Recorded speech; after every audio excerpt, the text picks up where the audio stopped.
Yo, folks! Yo, this is Voodoo in the Woods with former U of MMA champion Piacino Lolobo, better known as Voodoo Maximus, and I'm According to Woods. And we're going to break down last night, Saturday night's UFC Fight Island 7 card, and then we're going to switch gears, like flip mode squad, and basically do the same, the pre-show for the UFC 8 Fight Island 8 card on Wednesday. So, man, oh man, there were some fireworks in Abu Dhabi.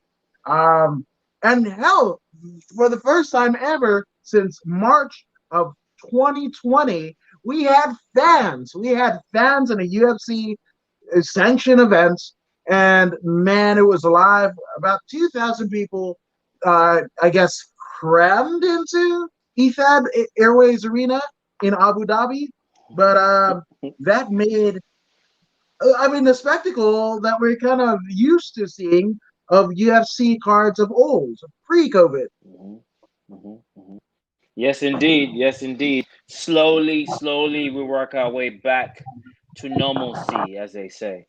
So we will see how fast we fill up these stadiums. But so far, we got numbers in the thousands now. So that's a good start. 2,000 to start off the year. It's not bad at all. So who knows what will happen next?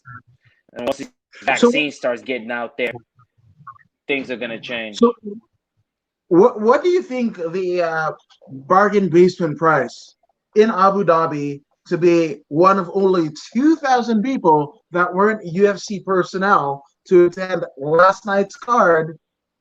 What would you say the US dollar value amount would be? If you're to venture a guess. Well, I couldn't.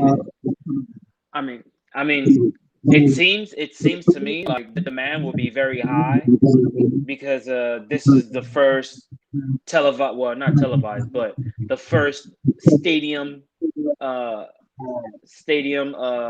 performance in a long time. So I'm guessing maybe twice the price for the nosebleeds, twice the price for everywhere. Every spot twice the price, especially the front row. Maybe that could go 3 times the price. I wouldn't be surprised if the front row went 3 times the price. You are too kind. Me, I'm just gonna say over under of $1 billion to be one of 2,000 people to see this. And again, that's $1 bazillion. Last night and Wednesday. What it will be on Saturday for Conor McGregor and Dustin Poirier. Oh, that's $80 bazillion. I forgot about that. $80 bazillion. For sure, the people that are going to be in this audience are not hurting for money. We can tell that. We can guarantee you, folks. They're not hurting for money at all. Yeah, these are facts. But my goodness. And another bit of historical significance, because this was the first time since, I don't know, like 1990 some odd. I mean, the way that they made it seem, it was the first time that combat sports had been on ABC since like 1972. Now, that's not true because there have been some Wild World of Sports things or whatever, and that used to be the way that we consumed boxing and not just boxing, but feats of strength like tough mans and, people pulling, the trucks with their teeth and all that, whatever. That's how we got it. It's Wild World of Sports. And I think Wild World of Sports kind of took a back seat in terms of ABC viewing and ceased to exist in the late 90s. So this is the first time in like 20 some odd years that we had any type of like combat sports on mainland ABC television here in North America. Yeah, pay-per-view was what did it then. Pay-per-view was what took it away from ABC. Once people started doing the pay-per-view thing, everything changed. Boxing changed. Once they saw that there was a whole lot more money out there, cut out the middle guy, ABC cut him out, and then boom, get your money. Yeah, no, 1,000%. And Don McGuire of the Fighter's Voice says, Thrilla in Manila, a birthday special. Happy birthday. Hashtag Muhammad Ali. Yes, it's the late, great Muhammad Ali's That's right. birthday. And it reminds me of Yeah. back, a couple years back. I want to say probably about 5 years ago now, but after he passed away, the following day, I think he passed away on a Friday. The following day was actually UFC 199, where Michael Bisping knocks out Luke Rockhold. But essentially, on the undercard was Ali's son-in-law, none other than Black House MMA's King Kevin Casey, who basically fought to a no contest on the first fight of that 199 UFC 199 build. So that is something that is forever blazing in my mind. And if you want new kind of introspective insights to Muhammad Ali, I recommend One Night in Miami. That just dropped on Amazon. I watched it yesterday before the fights, actually after the fights, because it was an early fight card. But it's great. It's looking at Jim Brown, Muhammad Ali, Sam Cooke, and Malcolm X. And this actually did happen where, right after Ali, uh, I believe, beat Sonny Liston. Yes, it was Sonny Liston in Miami. But essentially the four pillars of pop culture history in Sam Cooke, Malcolm X, Jim Brown, and Muhammad Ali, basically sequestered in a hotel room in Miami. Now, obviously, this was a fictional tale about what may have happened, but the fact is, this did happen. They were all in a room together after Ali's win. There's even video on YouTube where you can find Ali with Malcolm X that we're talking about his conversion to Islam, because it's crazy, because when he won the title from Liston, he won it as Cassius Clay. So this is pre, Muhammad Ali. This is the incarnation of Cassius Clay, what he was born under. So I just think it's fun. And Don McGuire says meeting him was the greatest moment of my career. He did a rope and dope and handed me an autograph book of the Muslims. So that's a pretty cool deal. That's amazing. Yeah, most definitely. Yeah, not many people can say that they met Muhammad Ali. You know what I mean, or have his signature. So that's memorable right there. No, 1,000%, 1,000%. But I mean, in carrying the tradition of Ali and fighting for what you believe in, and just fighting in general, we have this UFC Fight Island 7 card, and it was basically started off on ESPN Plus I mean, holy hell, this Austin Lingo versus Jacob, bless you, excuse me, Gilbert match. Holy man, they were firing just blood and guts. Just this is a blood and guts fight. Yes. It was a unanimous decision. And this kind of was the prevailing theme of the undercard, where it was, there were almost no finishes. I mean, there were no finishes in the undercard. But I mean, not to say that they weren't great fights, because there were a ton of them. But I mean, your thoughts on Lingo and Gilbert? The it was a very good opening to the event. They couldn't have chosen a better matchup. It was head to head. But Austin Lingo he was able to find his range a lot sooner than Jacob, so he touched him up pretty soon, and he rocked him. He rocked him early on, which forced Jacob to start engaging in his grappling. But Austin was able to weather the storm and light up Jacob some more and secure the unanimous decision. It was a beautiful win. Yeah, my goodness. I mean, I think it's a nice win for one Austin Lingo. He killed Kilburn, which Yes. when you kill a killer, I guess that makes you the FBI. I don't know, but one thing that did kill a lot of momentum, you know, uh, a lot of momentum in terms of, I guess you would say, the excitement level was this next fight, and this is not a slouch, but this went to exactly the way that I think we both predicted it on Thursday night, where you're going to get probably a hard fought win, but this is not going to be, these are in Vanessa Mello and Sarah Moras. These are two athletes that were on the brink of pretty much being, cut from the UFC, coming off of losses, consecutive losses between, respectively, and all of them. So with that all being said, it seemed like Sarah Moras was uh, quite disappointed and shocked. She became a meme in the decision, which is pretty funny. Your thoughts? It was just like we talked about on Thursday. These two ladies, even though they're dedicated and focused athletes, the fact remains that they are a little bit below average, just a little bit below average. If they were men, they would have never made it into the UFC because in the women's division, in their division, there isn't a lot of talent. So these two ladies are allowed to fight in the UFC, and that's just the bottom line. That's the truth. If they were men, they would have never made it that far, and that's just it. Vanessa Mello won. I think she broke a 3-fight losing streak. Yeah, something like that. something I'm not like sure, but she won. She won. Great. Yeah. Good for her. What's her name? Mellow one. Yeah, she won. Yeah. Yeah. I believe she was on a 3-fight losing streak, right? Yep. 100%. Yeah. So, yeah, good for her, man. Good for her. She deserved the win.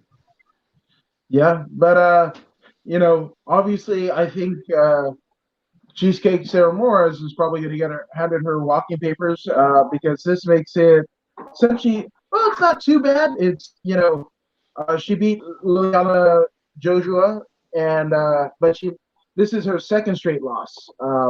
But that makes her record literally 6-7. So she's got a lopsided record there. So geez, I don't know. But then again, Sajara Eubanks was in the same position at the beginning of the year, and she ended up getting some pretty impressive wins. Winning over none other than a favorite in this match in essentially why am I blanking on the name? Julia Avila, the Raging Panda. That's it. Yes. So we don't know if she'll get another shot or not, but we shall see. Yes. We will see. We will see. Now, we definitely want to take a note because UFC pioneer Paul Bartlett's did pass away yesterday. A pioneer of the sport. The polar bear. The polar bear unfortunately passed away, succumbed to complications of COVID-19. This is somebody who, he was pretty much a linchpin in the early incarnations of the UFC. 6'8" and 300 pounds is the first, that's what he weighed, his first kind of, sojourn into the octagon. Wow. Rest in peace of that man. It's unfortunate that he had to go out like that. COVID complications or whatever. COVID takes another one, man. It's unfortunate. Yeah. So again, shout out to the Varlands family, our dearest and most sincere condolences to the Varlands family on this horrible loss. Because again, 51 years old. Nobody should be dying at 51, no matter what. And Don McGuire points out that they redesigned the octagon because of him. Again, 6'8", 300 pounds, right? You gotta, instead of running away from this guy, you gotta come at close quarters. So you remember the early design of the UFC octagon? It was much larger than the one that we know today. The one that was being contested last night and again on Wednesday. Mhm. So again, because again, what would you do if you had somebody that was 6'8", 300 pounds from Alaska named the polar bear staring in your face? Yeah, you're gonna run. You're gonna hide. I'm running. I'm running. Yeah. I'm definitely running. Absolutely. So again, our serious condolences to Mo Barlands and his family. Most That's definitely. it's a Most tragic definitely. loss.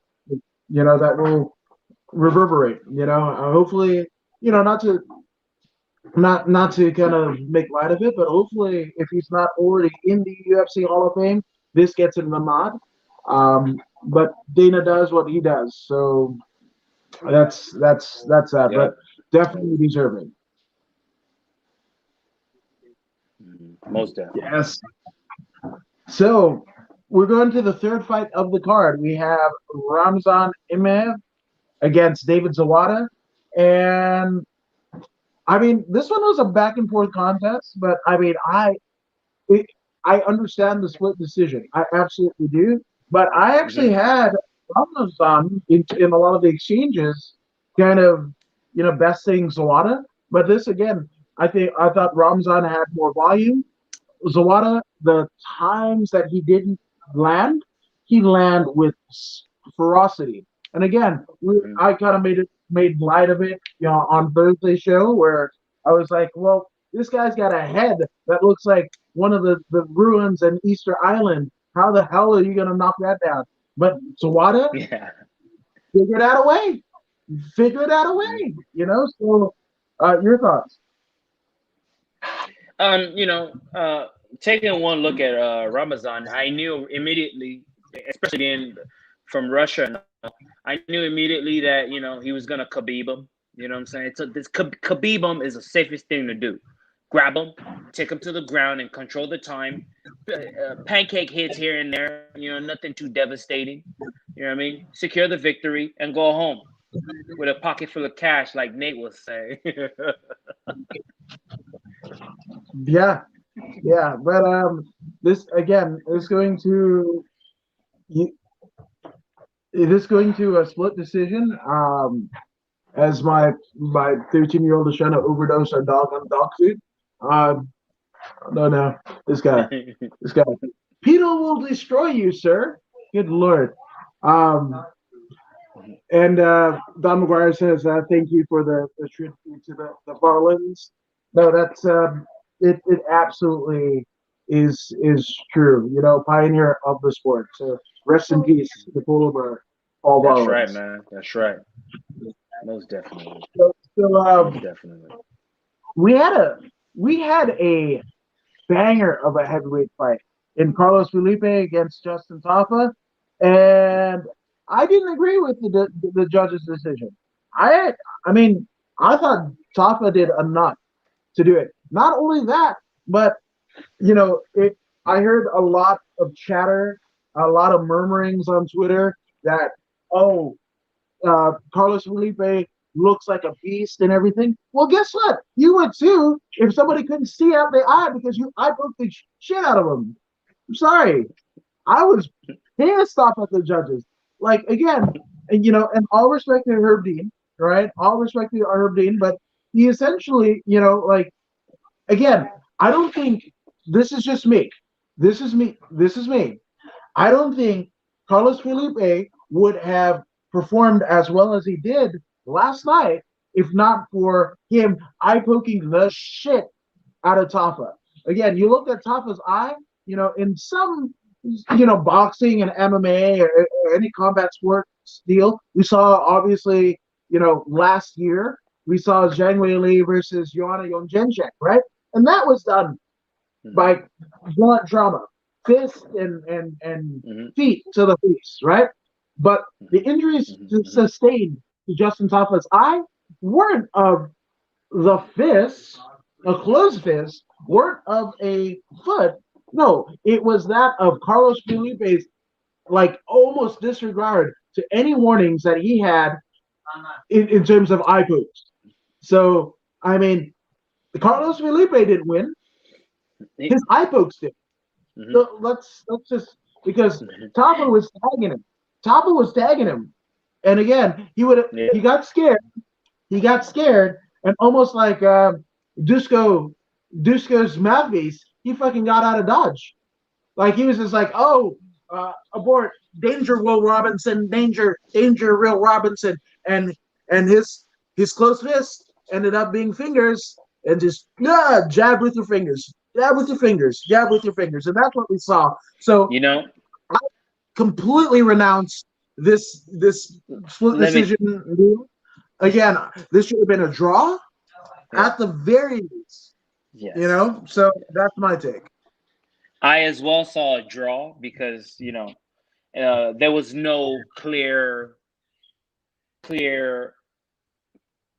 one guy outworking the other. I mean, they pretty much hit each other about as much as the other. And as far as eye pokes go and these penalties, as long as they keep getting an opportunity to continue without penalty, they will continue to do it.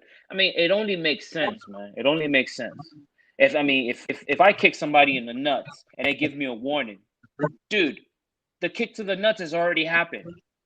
You know what I'm saying? And I had no penalty for it, right? If I kick somebody in the nuts or poke them in the eye, and I was penalized immediately, guess what? Guess what? That's gonna impact the match. One, two. I'm gonna think twice before I do that again, right? Yeah, So until the commission or whoever it is that makes up these rules, until they start penalizing people immediately after these things happen, then it's gonna continue. I mean, it's an asset. Look, if I'm getting tired, right? Let's say I'm getting tired and you're piecing me up and I'm getting tired and I poke you in the eye, guess what? I get to rest. One, I get to rest. Two, you're not beating my ass anymore. So there you go. As long as it's allowed, it's a strategy that people will use. And that's that. yeah, no, 100%. And again, we've already had it in the instance of, Michael Bisping losing his eye, right? We had the instance of Mhm. Mike Winklejohn essentially not having one of his trainees his toenails clipped, and it slices him in the eye, right? I fear, I fear that that's what we're going to get. Somebody actually losing their eye in one of a major promotion, Bellator, LFA, UFC, Invicta, before things will get the clampdown. Unfortunately, Mhm. I don't foresee any precautionary measures being taken because again, we see it all the time, and eye pokes not to make a comparison, but eye pokes are kind of like COVID, right? Where they're undefeated. I think, Mhm. right? Because Mhm. even if you win the fight, right, your vision is, you know, permanently or semi-permanently, affected.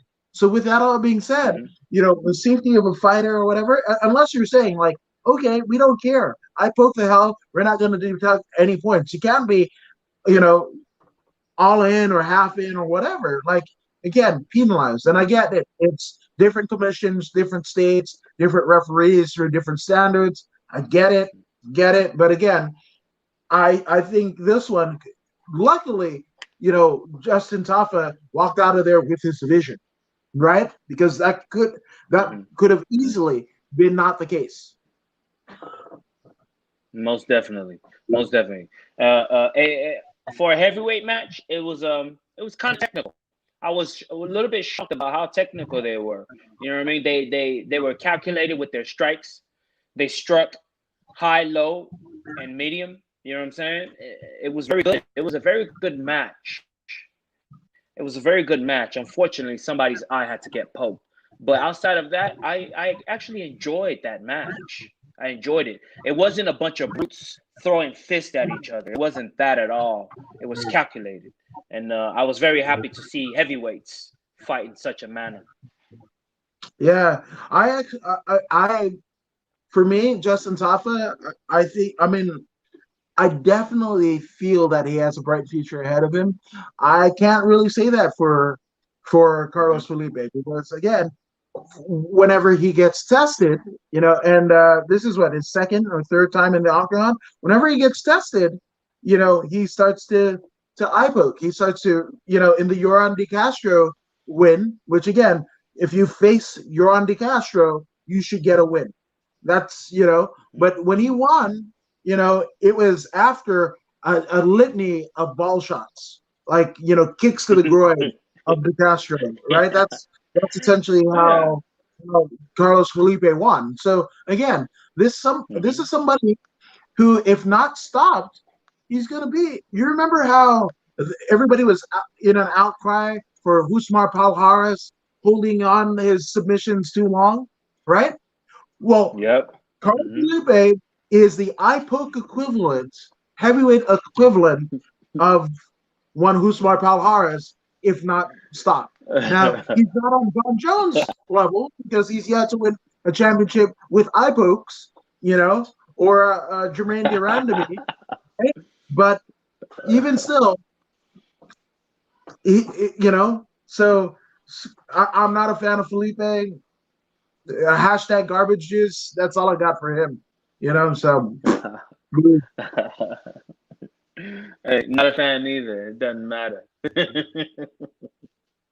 But one thing that restored my faith Oh. was this bantamweight fight. It was La Pantera, Jocelyn Edwards against Mulan Yunan Yu. And this one was fantastic. I made a joke, I think, on Rafa Suarez's Grappling Hours, watch along, that, her name is Jocelyn Edwards, his nickname is Pantera, and she's from Panama. I'm all like, oh, the guitar gods in, obviously Dimebag Darrell of Pantera and Vinnie Paul of Pantera and Eddie Van Halen, who's Van Halen's one of their biggest hits was Panama. I was like, they're pulling for Jocelyn Edwards, and damn it, I was right, because Jocelyn Edwards, and again, Yunan Wu is somebody with infinite potential, infinite potential. So I can't wait to see her back in the octagon.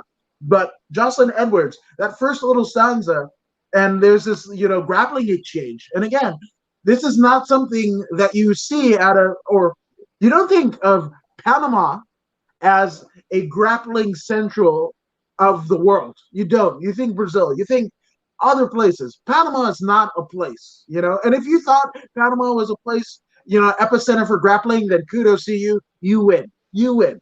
But here's the cool thing. It got, as soon as I said that, as soon as I was like, wait, she's grappling? I noticed in her corner, it was none other than Master Vic Davila, literally the cohort of one Eddie Bravo, second in command in 10th Planet Jiu-Jitsu, and that's who Jocelyn Edwards had in her corner, right? Again, if not for Eddie Bravo and Master Vic, we wouldn't have EBI. We wouldn't have EBI rules. We wouldn't have combat jiu-jitsu. We wouldn't have 10th Planet Jiu-Jitsu, right? So with that all being said, it made perfect sense to me what we saw. But your thoughts, Voodoo? Well, at first I thought Jocelyn was from France. I don't know why. But on Thursday, I kept saying she was from France. I apologize, Jocelyn, and I apologize to Panama. It wasn't intentional. But in regards to the fight itself, Yanan, excellent idea, but she overdid it, right? The movement was great, but she did it in such a way that it seemed like she was running away, which is what the referee saw. I mean, not the judges saw and gave the fight to Jocelyn. And Jocelyn played it real nice. She started looking like she was running after her. You know what I mean? She didn't have to do that. She could have just cut the angle and then maintained the line of symmetry between them. But she made it look like she was chasing her, showing the judges that, hey, this girl is running. She don't want to engage. You know what I mean? So that was very strategic on her part. Another thing I noticed about Jocelyn is her hands are very good. She's got very, very good speed in her hands, but her kicks are pathetic and terrible. I didn't understand why she kicks so slow. Her hands are so fast, but her legs are so slow.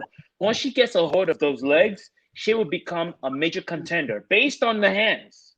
Based on the hands and based on what we saw in regards to her grappling, if she improves those kicks, she will be a major contender against the top 5 in this division. But either way, she I did couldn't enough agree, to win. She did enough to win, and she earned the win.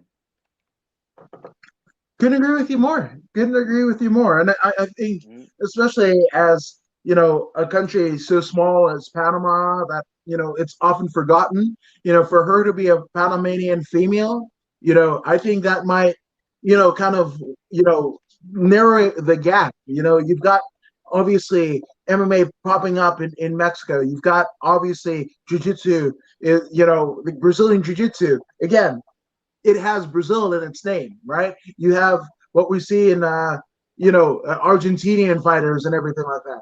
Panama, because of the rise of Jocelyn Edwards, at least what we first see, could be a superpower. Because again, imagine Panama, much like Cuba, right? Much like Cuba, much like other kind of, I guess, third world countries, right? And what all Mm-hmm. they eat and they wrestle, they grapple or they box or whatever. Jocelyn Edwards could essentially usher in this new phase of Panamanian combat sports, and I'm excited. Yeah, me too, man. I look forward to seeing her improve her kicking game so she can really compete at the level that she was destined to compete at. Nope, 1,000%. Which that is the prelim part of the card, right? And again, Mm-hmm. that was the end of decisions. Well, not the end of decisions, because in the co-main and the main event we had decisions as well. But uh, after this, we had literally like one, two, three straight finishes after no finishes at all. Right? We went the first five. The first half of the card had no finishes at all. We got them. If that's what you wanted on your Christmas list, on your New Year's resolution for knockouts on UFC Fight Island 7, if on ABC, if that's what you wanted, damn it, you got it. You check that off the list, because we had Punahele Soriano knocked the shit out of Dusko, and this one was nuts, right? For many reasons, but again, uh, obviously Punahele, he was he was undefeated. He was 7-0 going into this fight with Dusko, but a lot of people basically thought that Dusko essentially had a lot of stuff on him, right? And yes, Punahele had his win over Oscar Pichota back in 2019, but again, a lot of people. I mean, he didn't fight at all in 2020, right? Didn't fight at all, right? So Mm-hmm. I think a lot of people forgot about this guy and how powerful he is, because holy hell, I mean Mm-hmm. he put hands to Dusko in ways that I don't think that Dusko had before in his career. And as these shots were landing, I remembered what Dusko reminded me of in terms of his body type. Dusko, he actually looks like a short Stefan Struve, and he looked even more so like him, right? That's Um, right. yes, That's right. because That's the way that he got knocked out, the way that his mouthpiece left his mouth. I mean, geez. And that's the crazy thing. I think the smartest person, the smartest object in this entire card was Dusko Turogievic's mouth guard, because the mouth guard saw the foreboding, right? Because that first knockdown happened, like, I'm going to stick it, whatever. And then some other, he rises up and whatever, and some other hands hit him. And the damn thing went running for the hills. I mean, it was like the Iron Maiden time. Run to the hills. That's what the fucking mouth guard did. So, I mean, it tried to embed itself in the Saudi dirt, in the Abu Dhabi dirt, because they had to dig. This is the first time I'd ever seen it where they had to dig out the mouthpiece. Herb Dean actually had to go down. And again, anybody that's seen Herb Dean in person, you and I have both. He's a big dude, and he had to go under the canvas of the octagon to find Dusko's mouth guard. But again, that's the thing. Dusko's mouth guard was Nostradamus, because it knew the foreboding that was about to come to the inhabitants that the mouth guard was in, right? It was almost like, oh my gosh, I hadn't seen something sink so hard. Then I don't know, like the rich, like this mouth guard was almost like the rich people in the Titanic that got to the boats first. They were like, oh shit, we're going down. Fuck this. Fuck you. I'm out. That's literally what the mouth guard did. It was a rich fucker on the Titanic. That's and guess what? That mouth guard gets to see the light of day. Dusko, not so much. He saw lights. He saw lights. Awa Hey, Sabu. hey, all I can say is I still believe that Dusko was the better striker because he had kicks to go with his striking. But unfortunately for him, it seems to me that Dusko at his gym, wherever he comes from, he must be the best fighter in the gym because the way he fought against Puna, the way he fought against Puna lets me know that this is the case. Because how do you go into the octagon of the UFC and not put your hands up to protect your face? What is this? Yeah. What is this? I mean, it might work for the first minute or two, but come on, man. It doesn't have to be a specialized striker to land on the chin if you're doing this. He didn't even protect himself. Dusko knocked out Dusko. Puna didn't even knock out Dusko. Dusko knocked out Dusko. It did. I mean, what are you thinking? At this level, at the highest level, you're not picking your hands up to protect yourself? Who do you think you are? Who do you think you are? You're not even Conor McGregor. Even Conor protects himself. What are you thinking? What's going through your mind, Dusko Todorovic? What is your deal? What is your... Well, you see what happens to people who don't protect themselves. They go to sleep, and that's that. Yep, that's it.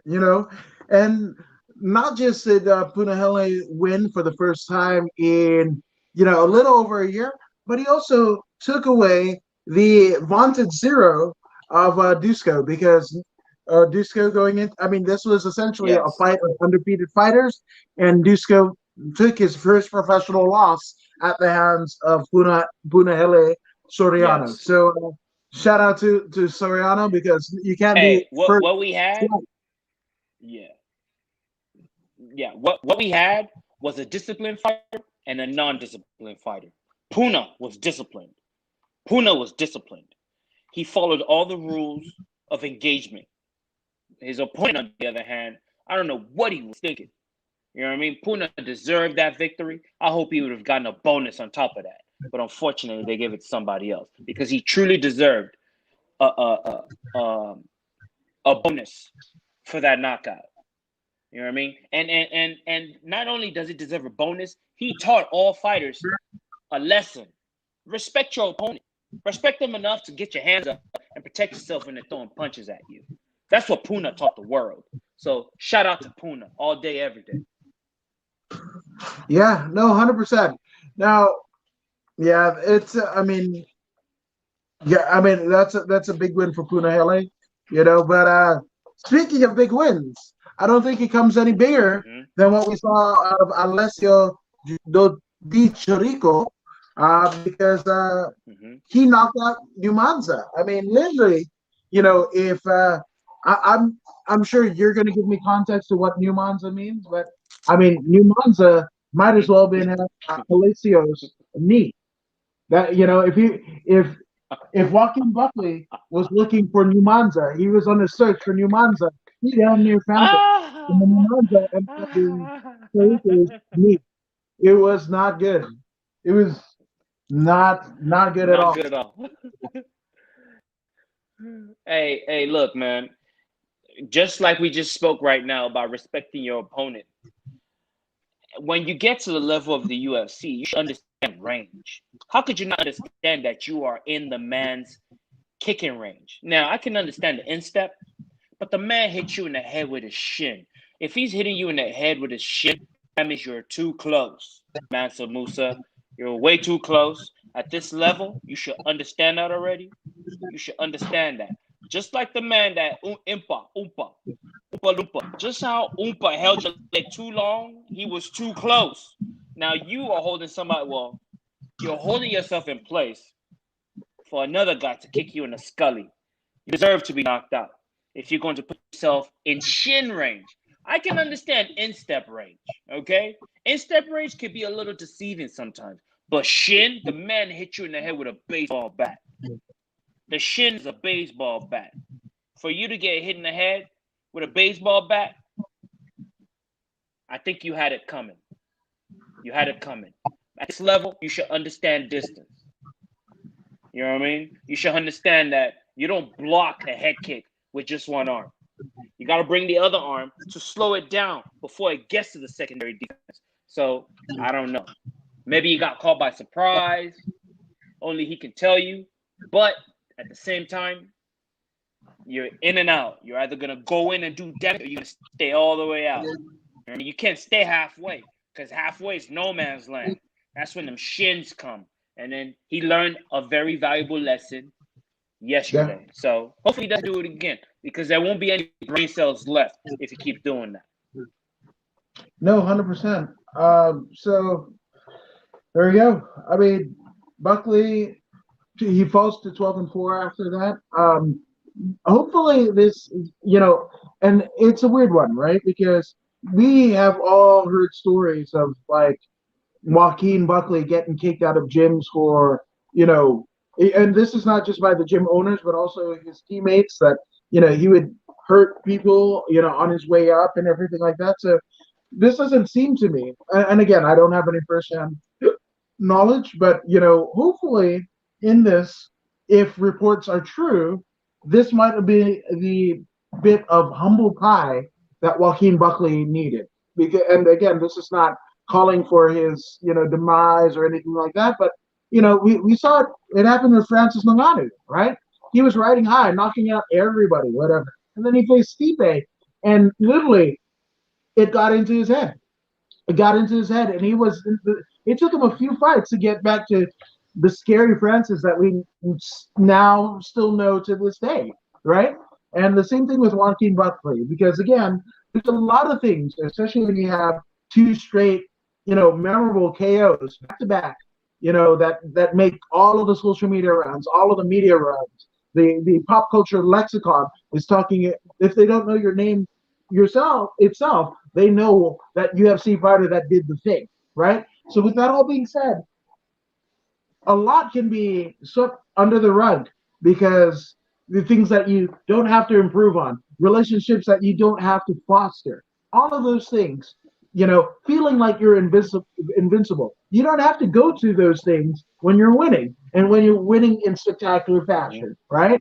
So now he's in an interesting crossroads of his young career. And it's crazy to say 12-4 fighter. He's young in his career, but he's young in his career and he's young in life, And with that all being said, I hope that this will be the humble pie that he gets to, take part in, right? And he listens to the lessons that are in front of him, because there are so many stories where, yes. Look no further than Ronda Rousey, right? And Ronda Rousey was good because she had made a fuck ton of money, like a literal shitload of money between, MMA and movies and all the appearances and ESPN body issues and everything, that when she did take a loss and 2 straight losses, yes, it crippled her.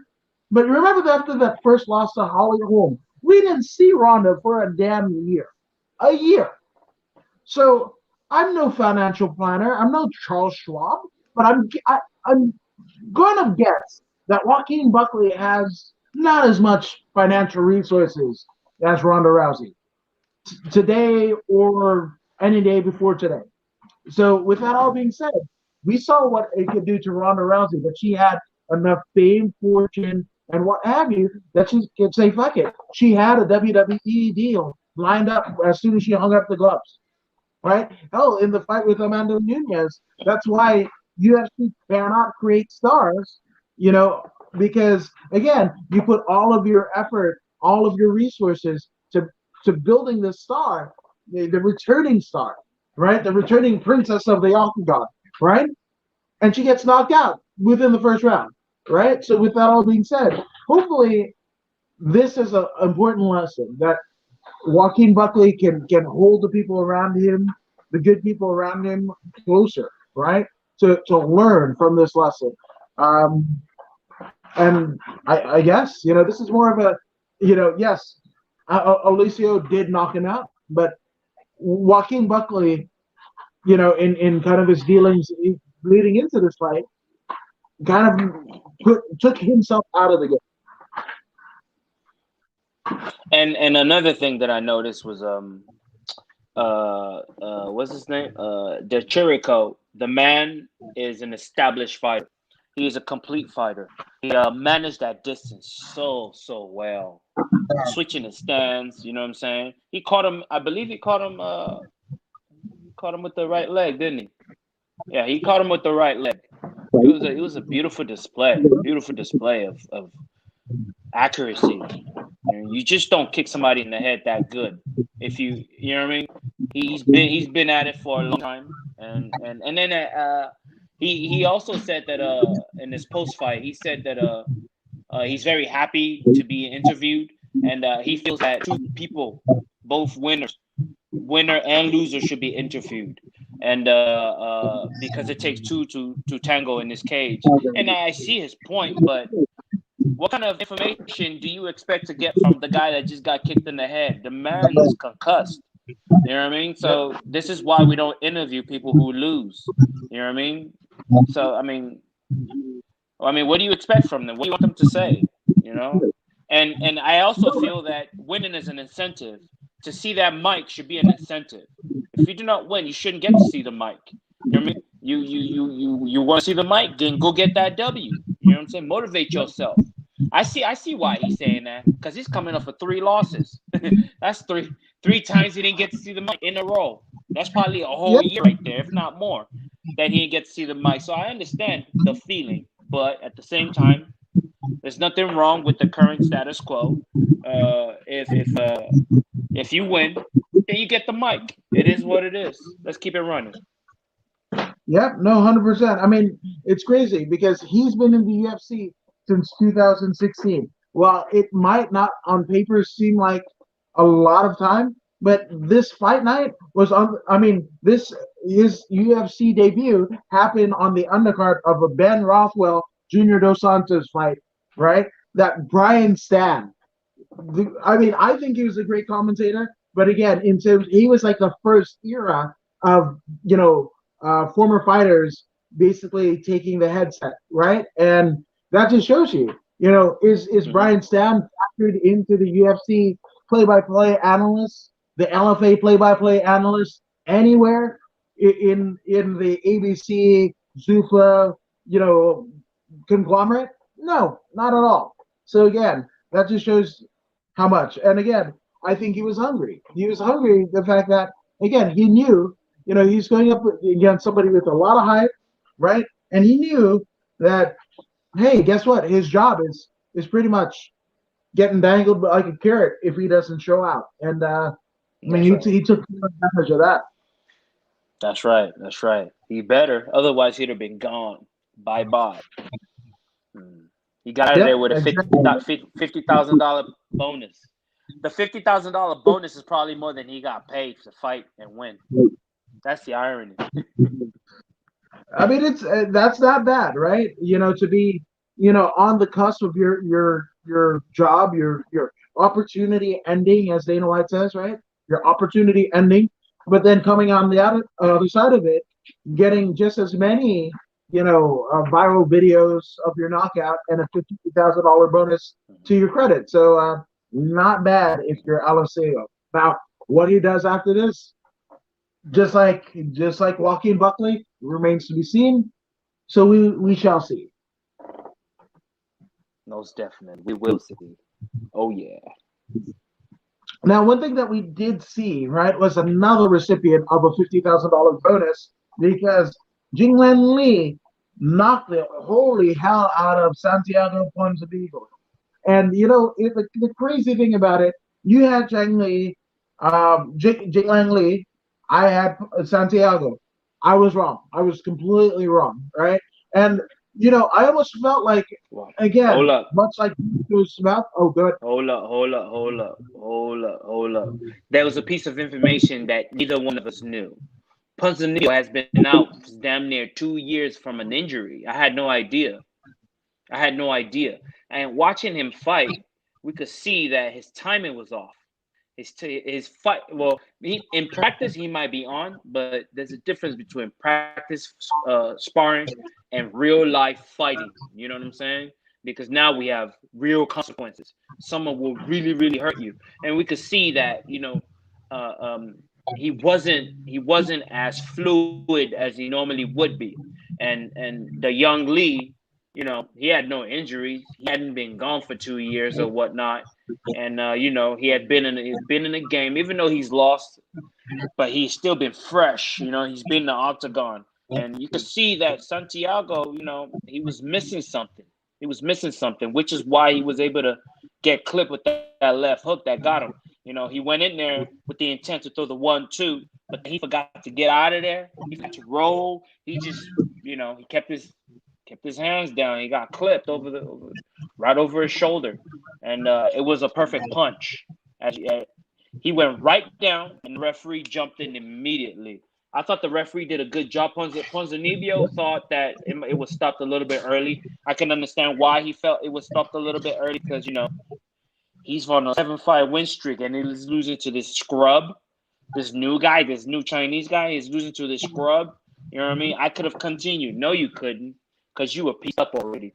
That chin, strike to the chin like that, it's hard to recover from a shot like that, especially the way he dropped. Nah, I thought he was done as well. The referee did a phenomenal job stepping in and saving his career.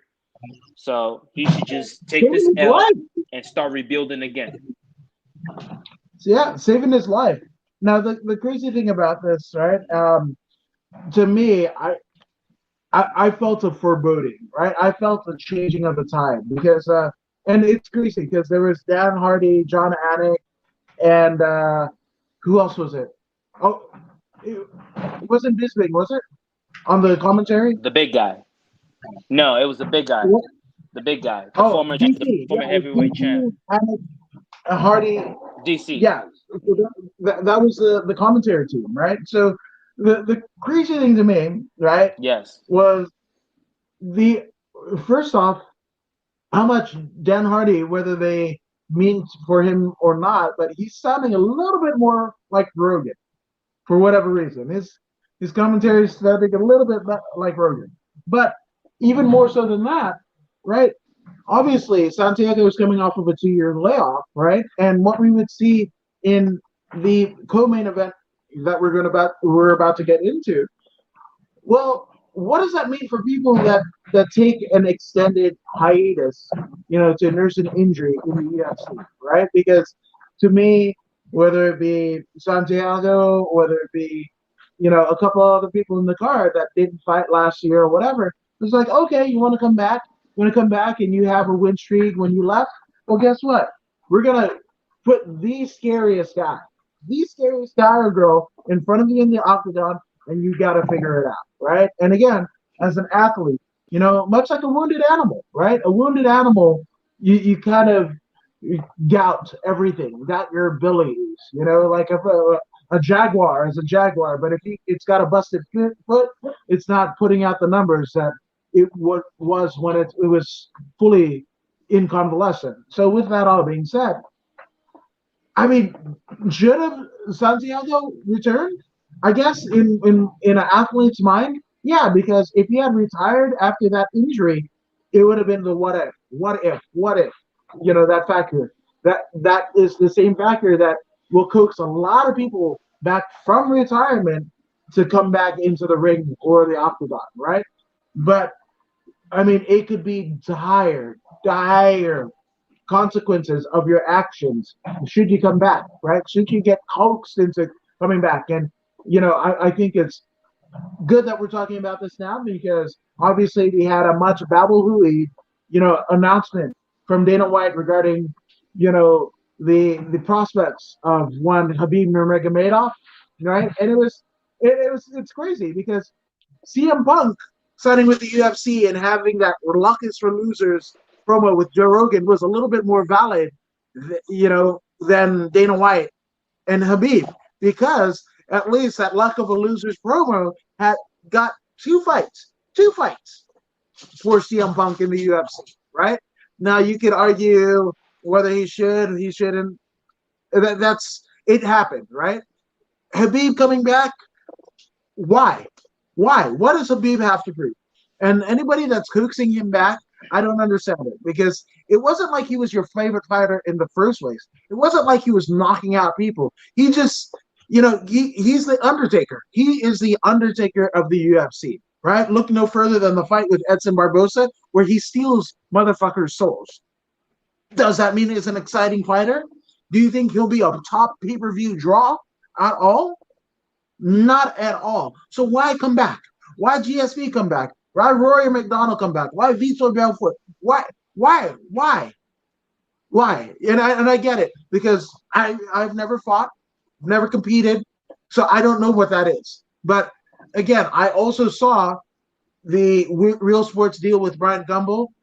Ian McCall's tireless research, amongst others, for getting marijuana essentially lifted off of the USADA ban list, and hopefully cordyceps and psilocybins and ayahuasca along with it, right? 5-MeOs and stuff like that. But again, this is a sport where you can't take 2 years away. You could be training or whatever. You have to be consistent. You have to be consistent. It is something. This is a sport that literally it requires every bit of you. So screw your relationships, screw your family life, all of it, all of it. Screw your injuries. And that doesn't matter when you step inside the ring or the octagon, right? So even though that was a good 2 years for Santiago, right? It probably ended up being his undoing. And again, as a fighter, we saw what happened with Anderson Silva after the leg break. You're never quite the same. And even if the doctor and the surgeon repairs you to 200%, in your mind, the possibility of getting re-injured again or something else happening, that gets put to the forefront. And I think we saw that last night. Yeah. It was sad to see Ponzinibbio go like that. You know what I'm saying? Especially the hard comeback. It was a long or hard comeback, and then to be pieced up. Another thing is I don't think he's made enough money. I don't think he's made enough for him to. I don't even think he gets 100 per fight. I don't think he gets 100 grand. I don't think so.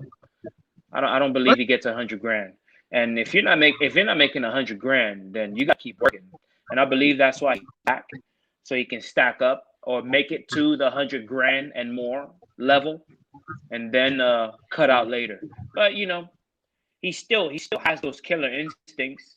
His body just has to catch up to his mind again. And when that happens, I believe he'll be dangerous again. He does. I don't feel he takes a whole lot of beating like the other people that we're accustomed to watching. But we'll see. We'll see when he comes back. If he comes back and he gets pieced up again, then it's time to retire, man. That's just it. And then you mentioned Khabib. Khabib will be here.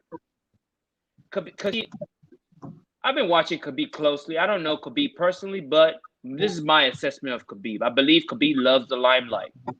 Khabib loves admiration. He loves to be admired. He loves it. He loves it. And he talks about, oh, Conor is this and Conor is that. But he himself would love to be in the position Conor is in. You know what I mean?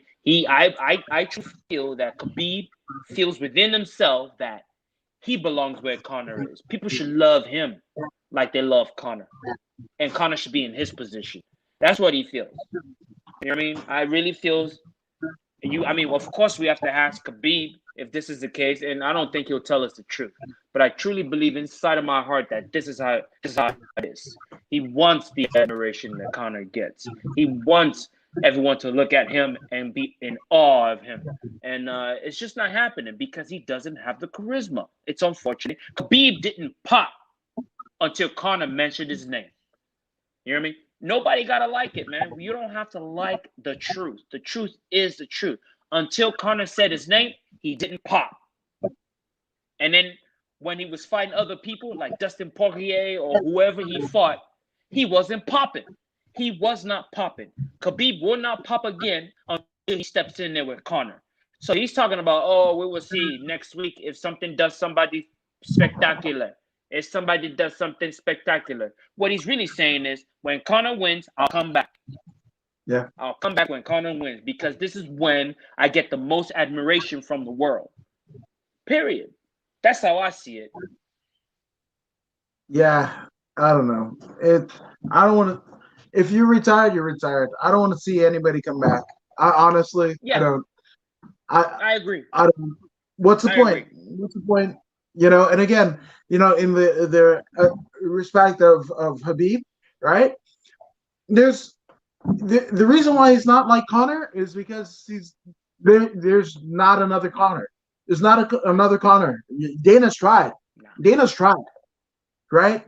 But there isn't another Conor. There just isn't. And we saw dalliances. He tried to make Brock Conor. He tried to make Ronda Conor, right? But Conor, this is almost like in WWE, right?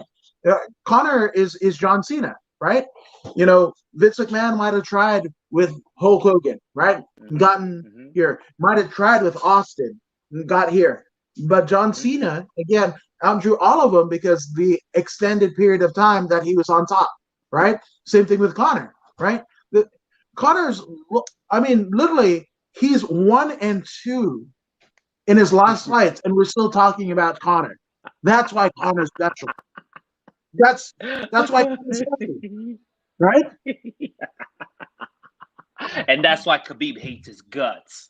That's why all those Arab guys hate his guts. Hey, Hamzat hate his guts. They all hate his guts. He doesn't work as hard. Well, they feel he doesn't work as hard as they work. They feel he hasn't suffered as much as they've suffered. You know what I'm saying? They feel he was born with a silver spoon in his mouth. Now he's got a golden spoon in his mouth. Now he's got diamonds in his mouth. Why? Why must he have all that? Why? Perhaps because he's white. No, it is because he's white. The man is talented, period. The man's got charisma. The man understands the business. The man understands that he needs to build his how do you call it? His platform. He builds his own platform. You know what I'm saying? He was the first one to grab his own the Mac Life. The Mac Life. Mac Life, yeah. You know what I mean? Hey man. Yeah, man. Hey, anyone else could have done that. Anyone else could have done that. None of them did it. He's like, I'll do it. So he's got his own media team. He's got his own media team to push his agenda. I love it. That's true, and obviously, if you look into Conor, if we look into his dealings, there might be some things that are there might be some skeletons in the closet. If you believe in, I don't know. If you believe in a non-scandalous life, again, you don't have to look too hard to find scandal in Conor. But so to it, same thing with Habib, right? The reason why Habib won't be, especially here in like the U.S. Let's just talk about the United States, right? I'm sorry, this is a religion, right? People are not going to view his religion as his, as something on par with theirs. They're always going to treat him. We live in a post 9/11 society, and he's a Muslim, right? So that's that, right? So you've already got one segment of the population that don't like him for that. No matter how good he wrestles, no matter how many souls he takes or whatever, right?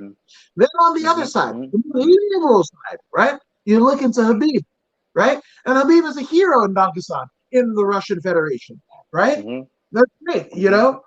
But again, look at who funded his gym, right? The not a fan of what Connor said about him. A lot of it is not good at all. Calling his wife a towel, like that's not, it's not kosher, not kosher at all, right? But almost everything he said about Khabib was true. I think Luke Thomas literally went line by line of what Connor said about Khabib, fact checked it, and was like, "Yep, nope." He checks it out. It checks out. So that's another reason why he's not going to be on the level of Connor or a box office draw here in the United States. So he's got two. Like again, if you're of a segment that don't like Muslims, let's just say, right? Habib is not your guy, right? If you like fantastic finished fights, Habib is not your guy. If you don't like your athletes dealing with dictators, Habib is not your guy. So in Dagestan, he's it. He's the shit. He's the cream of the crop. He's a national hero. Will that transpire anywhere else but Dagestan? I think not. And that's it. So I don't know why people are clamoring for Habib to come back. I don't. And again, this is not again after his fight with Barbosa. I mean, that's the greatest Habib that you're going to get. Again, with Connor, with all the pomp and circumstance that was going on, all the energy, the frenetic energy that was going into that. And Khabib said, "Ha, ate that shit," and threw it right back at Connor's face and fucking goes and fucking Karate Kid fucks the fucking Dylan Dennis. That's Habib. But again, we've seen it. We don't need to see it anymore. I don't understand. It's just people wanting what they can't have, right? It's the fucking dangled carrot or whatever. Oh, you retired? The next, literally the next thing, like one more match, right? We did that with the Undertaker to the point where we were like, no, Undertaker, fucking stop, please, just fucking stop. It's getting embarrassing, right? And again, this is a job. This is a sport where it demands your undivided attention. Shit, I don't know how Connor's coming back next Saturday. You gave me a fraction of what Connor has. Fuck me. You never see me again. I'm out. Bye. Bye. Sorry. I mean, I'll be doing this. You won't know where I'm doing it from? Hell no. I'll always do this.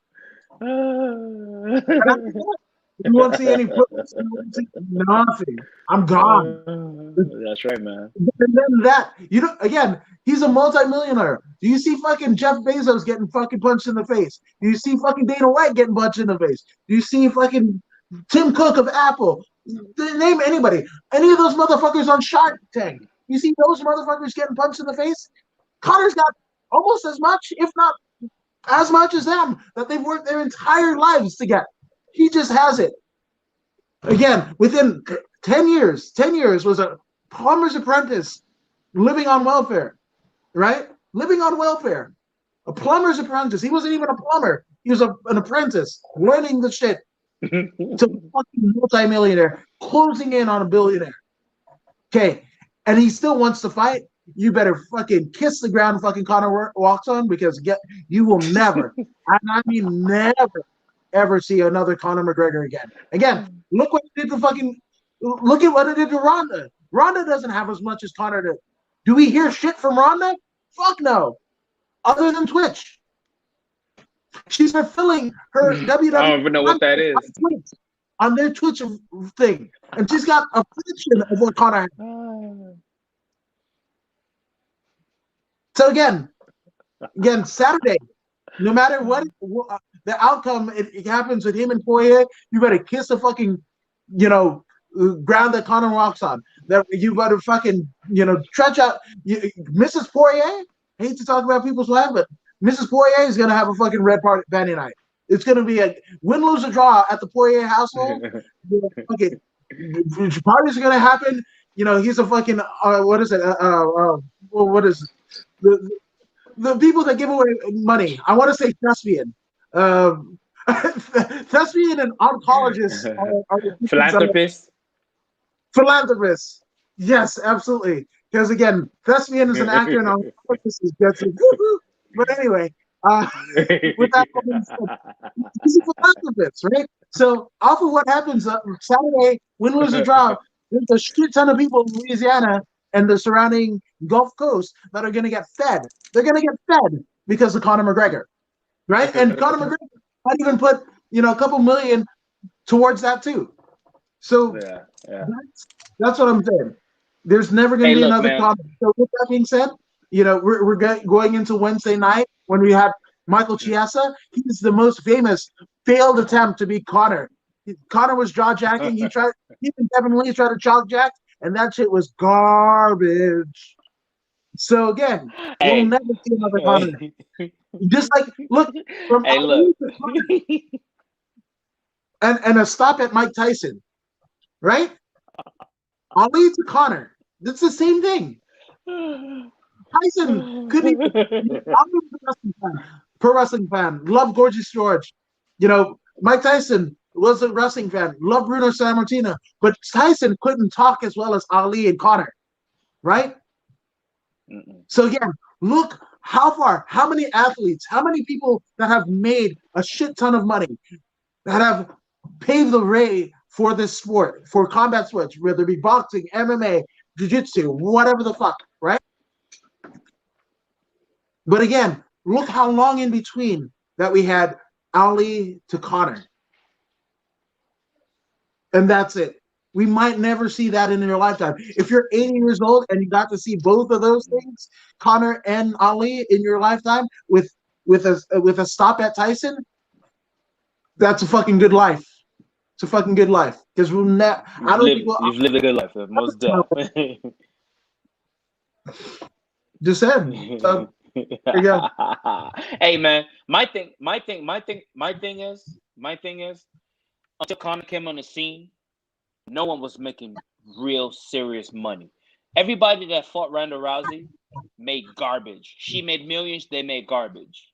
You know what I'm saying? Who was the other big name out there outside of Ronda Rousey? Who else? Who else was a big name? Exactly, right? And then when Conor came on the scene, Tito was a name. Chuck was a name. Chuck Liddell was a name. There was no money back then, though. There was no money back then. That's the thing. There's money now. Yeah. When Ronda was around, there was money. There was money when Ronda was around. You know what I'm saying? But then, did our opponents make money? No, they didn't. Until Conor came around, now these people are making money. And then the best example, I will always use this example because I know for a fact. Nate Diaz, famous as hell. But the man was making 40 to fight and 40 to win until he faced Conor. The fight before he fought Conor, he got 40,000 to fight and 40,000 to win. Unbelievable. A mega star like Nate Diaz, 40 to fight, 40 to win. He fights Conor. The first time, he gets what? Some $2 million? You know what I'm saying? Changes his life immediately. Immediately changes his life. This is what Conor brings to the table. How could you hate on somebody like this? You know what I mean? When Conor eats, the other guy eats as well. You know what I mean? When Conor eats, the other guy eats as well. And how could you hate on that? How could you not push someone like this? But yet, all you see is hate. Fellow fighters hating on them. Hey, I'm calling for a fight against a dude instead of hating on them. You know what I mean? But it is what it is. And again, you don't know what you got until it's done. And again, that's a bit of human nature, right? Because when we have the thing right in front of us, right? Did we appreciate George St. Pierre? Did we appreciate Chuck? Did we appreciate Tito? Did we appreciate Randy Couture? Did we appreciate fucking, Mark Coleman? Did we go with Uriah Faber, Dominic Cruz, Joe Rogan announcing, Mike Goldberg announcing for the UFC? Like, again, more Ronaldo in WWE and in Prime. Fuck, all of it. Just everything. When we had it, we didn't appreciate it. Now, it's either gone or on 2021 might be the last year that we see Joe Rogan commentate Or a Connor. UFC event. I will cry. I will fucking cry. It's an end of an era. So Mike Goldberg and Joe Rogan are just as much as any star in the UFC are a part of UFC's growth. That got them to the promised land than any other, right? Goldberg is Goldie's at Bellator, and I love the fact that he's at Bellator, and I still get to hear Goldie on the mic. It's all over. Like that brings a fucking tear to my eye, right? But again, appreciate what we have while we have it. Fuck, going outside. Shit. We used to, I gotta go to work. I gotta whatever the fuck, right? That was before March 2020. All that shit got taken away. So again, appreciate what the fuck you have right now, because it might not be there. Yeah, it is what it is, man. It is what it is. And then this brings us to the welterweight division, man. Carlos Condit versus Matt Brown. Oh my, oh my. What a matchup that was. I mean, we have Carlos Condit. Carlos Condit, he's been fighting for quite some time. And Carlos Condit is I can tell you without hesitance that Carlos Condit was first generation perfect striker. Hands and feet, flawless. He's been flawless for many years. Many years. His grappling is awesome. You know what I mean? Now he's in there against a Matt Brown, someone of similar power, similar stature, you know what I mean? About the same age, no youth advantage, but skill advantage was quite clear in this matchup. Matt Brown knew this, so he initiated the grappling immediately initiated grappling. Now, Carlos, he understands, okay, this is what he's trying to do. So he was watching out for that. He was able to stay on his feet for the second round, piecing up Matt Brown. You know what I mean? He even got his own takedowns in there, and then turned it eventually into an ultimate mixed martial art fight, which is beautiful and high level. The transitions between the two, the knowledge between these two fellas. Any up-and-coming fighter, please watch this match over. Slow it down and understand the psychology behind the two fellas that were fighting. Even though Carlos Condit got the W, I believe both gentlemen won yesterday because it was such a beautiful match. And it was reminiscent of what we are missing. Well, I guess you could say reminiscent of the past coming into the future. These two gentlemen were physical manifestation of that transition from the past to where we are now. You know what I mean? It was an awesome match. I enjoyed it, and the two men showed out. Yeah, I don't like I didn't like this going into it, and it went exactly the way that I thought.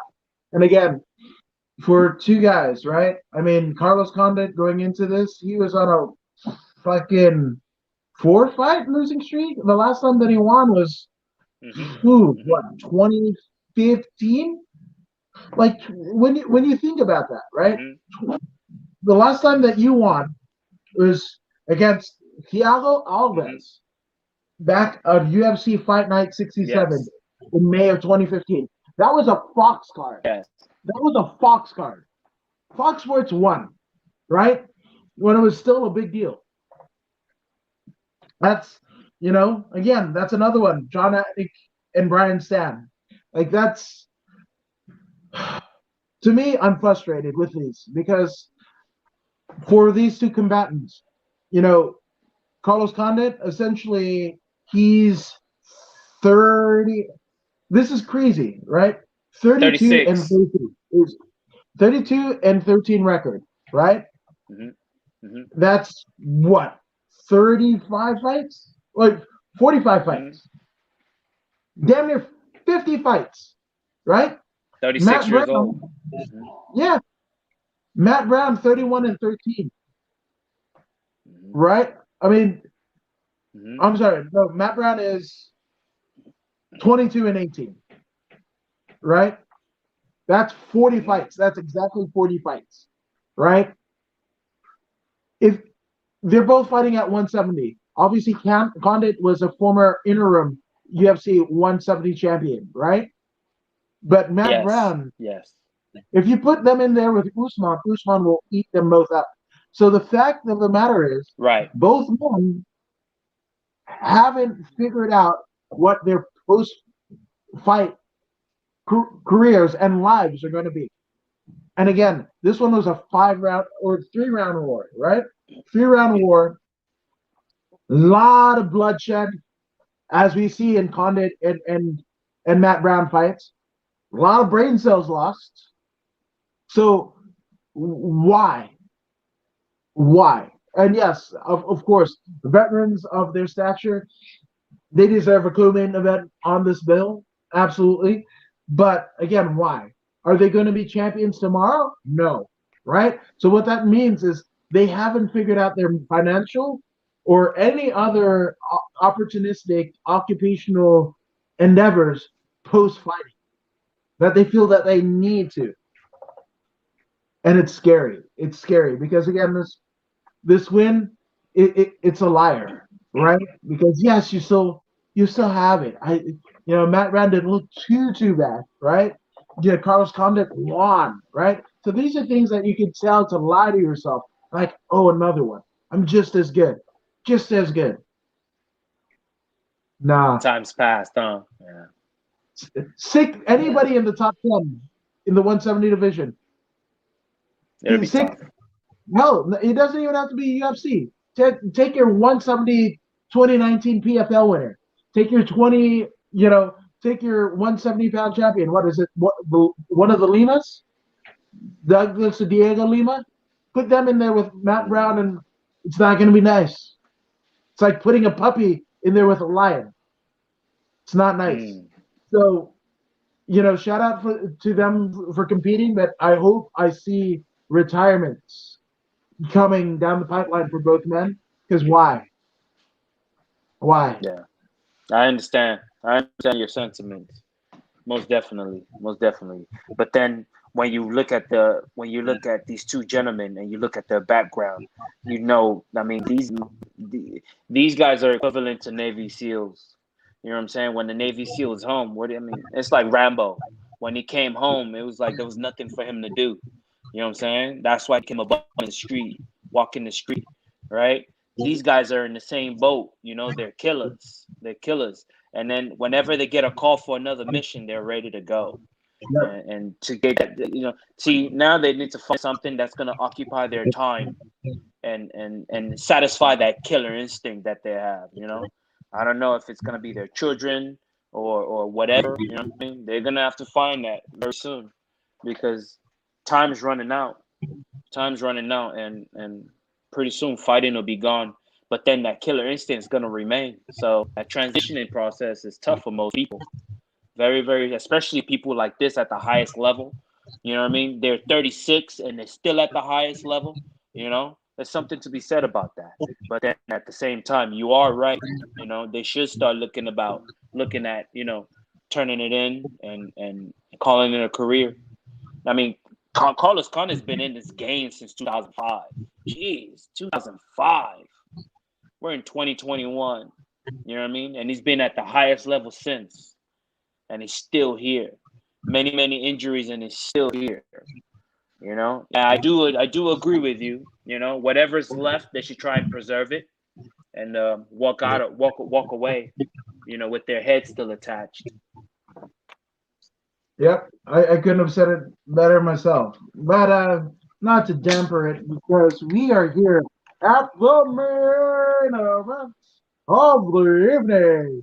We have former UFC featherweight champion, blessed Max Holloway against Calvin Kattar. And Voodoo, take it away. Hey, man, I love Calvin Kattar.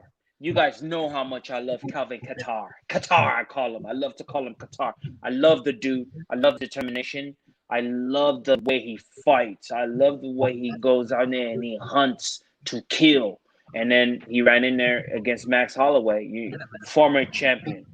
arguably the best the best featherweight of all time. Arguably the best featherweight of all time. Yes, we're talking including Jose Aldo. Yes, the boy is amazing. The boy is amazing. He's phenomenal. He's just amazing, man. He's amazing. In regards to 145, he is perfect. They went in there immediately. I within the first 30 seconds, I knew Max was gonna win. In 30 seconds, I knew Max was gonna win because of the speed. The speed difference was very, very clear. You know what I mean? They're both very good boxers, but Qatar is only great when his opponent is similar to him. When they're gonna stand there and bang in the pocket, Qatar is very, very, very, very good when it's in a pocket. If he was able to back Max all the way into a corner and then tee off on him, he will win in those instances. But Max never stayed in one position too long for him to even get started. In 25 minutes, Qatar never found his rhythm. He never found his distance, and he paid dearly for it. Max Holloway was in the zone, in flow state within 30 seconds of this match starting, and he kept it the entire time. The only thing Max is missing is enough power to knock somebody out with one touch. That he doesn't have, but he does have volume. As you can see, he was able to set a new record. He beat his own record, and he shattered his own previous record. You know what I'm saying? I mean, what else can you expect from the kid? The kid, he performed so well yesterday. He made the champ look bad. He performed so well yesterday. He made the champ look bad. Yep. Now, people are looking at Max as the champion of the division. Yes. That's not wearing the belt. He is the uncrowned champ of the division just by his performance alone. When he performs and he's in flow state like he was yesterday, he looks the best out of every last one of them. But the champ, I don't know, Volkanovski. I don't know. Let's see what you do with Brian Ortega, right? The winner of that's going to get Max next. Man, that Holloway or we've seen that happen before, right? Holloway and Ortega, that happened. I would like to see a part two. To see a part two. This is why I would like to see a part two. The Ortega is not the same Ortega. He is found kicking. He's been training with the Soul Assassin. So his kickboxing is improved greatly. You know what I mean? So now he's got the jiu-jitsu that's flawless. He's got flawless jiu-jitsu. Now on top of that, he's got beautiful striking and kicks. Volkanovski was able to beat Max the first time because of kicks, right? So this brings a different fight. So I will actually like Brian Ortega to get the belt and then face Max Holloway for the belt. This is what I would prefer. I'm not interested in another Volkanovski fight.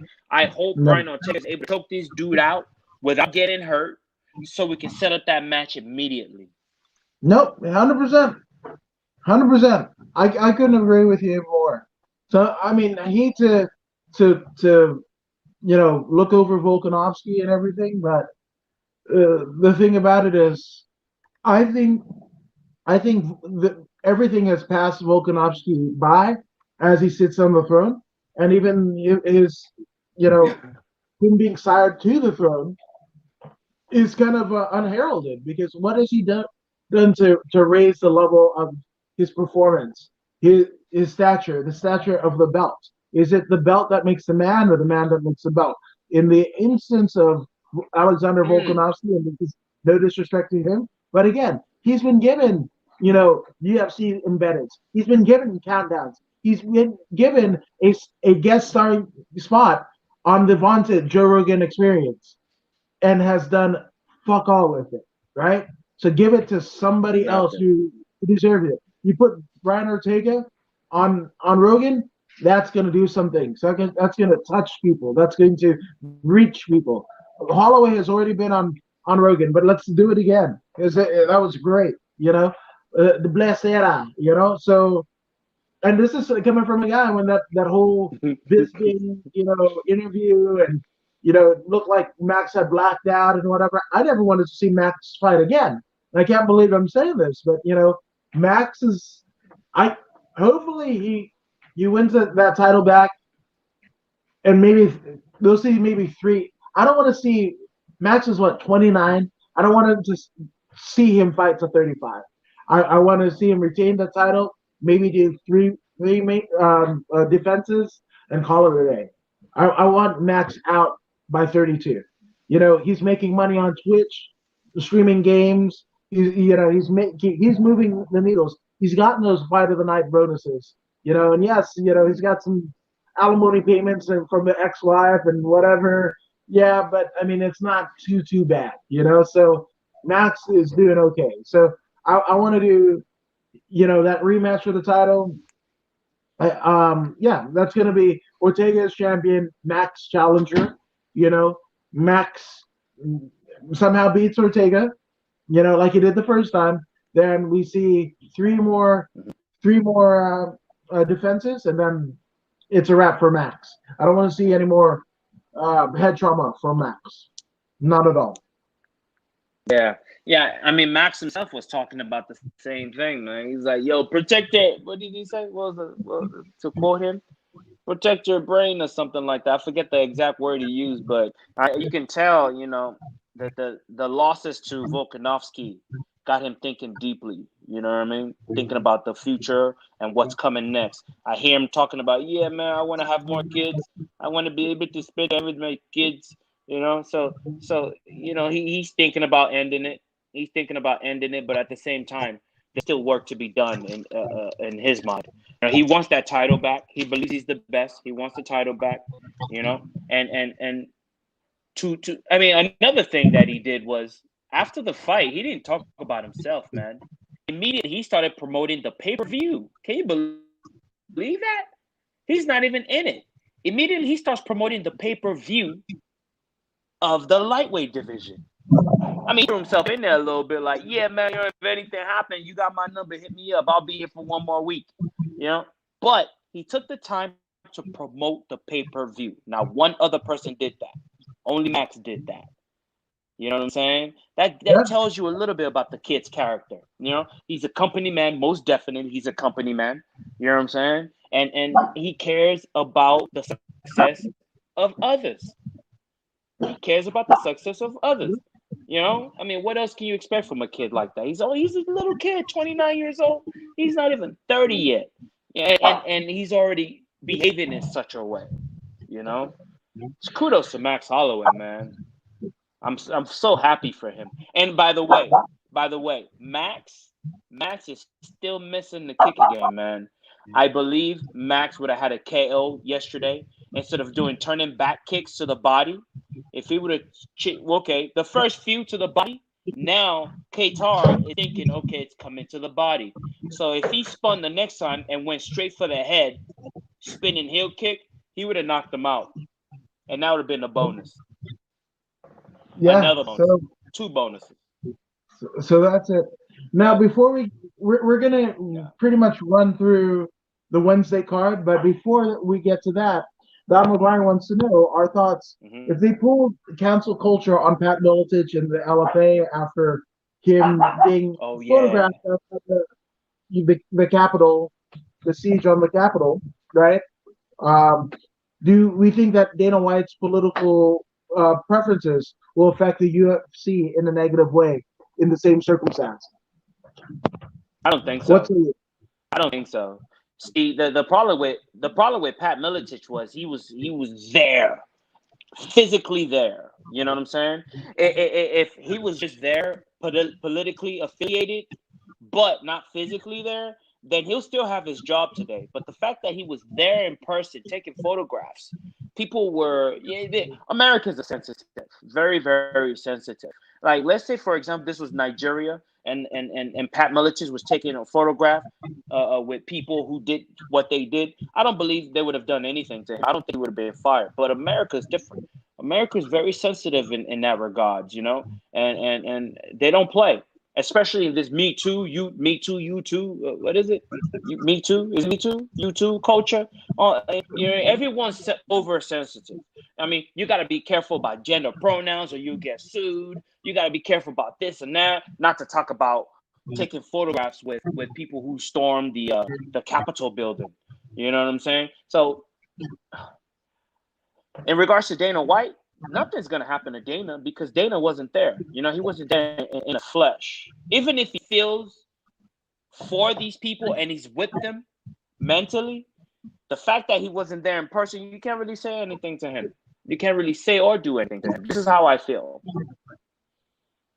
Yeah, and Don McGuire adds that Dana publicly backs Trump and has been in the Oval Office, right? But yeah, 100%. And Joe okay. Rogan. Apparently, Joe Rogan's been attacked too. I didn't know about that. But the thing is, see, Joe Rogan and Dana White. Joe Rogan has a platform in which he uses to talk to millions and millions of people. So he's an easy target for these people. It's very easy to target Joe Rogan just because of his platform. Now, Dana, on the other hand, you can look at Dana's interactions with Trump as business, right? You can look at it as business. You know what I mean? But Joe, on the other hand, what kind of business is he doing with Trump? Even and he's not even a Trump supporter, is he? I don't even think Rogan is a Trump supporter. But the fact that there are other things that Joe speaks about that rubs people the wrong way. Yeah. So when they get an opportunity like this, they're gonna jump on him. Every little thing he does, they jump on. You know what I'm saying? So, too bad for Joe.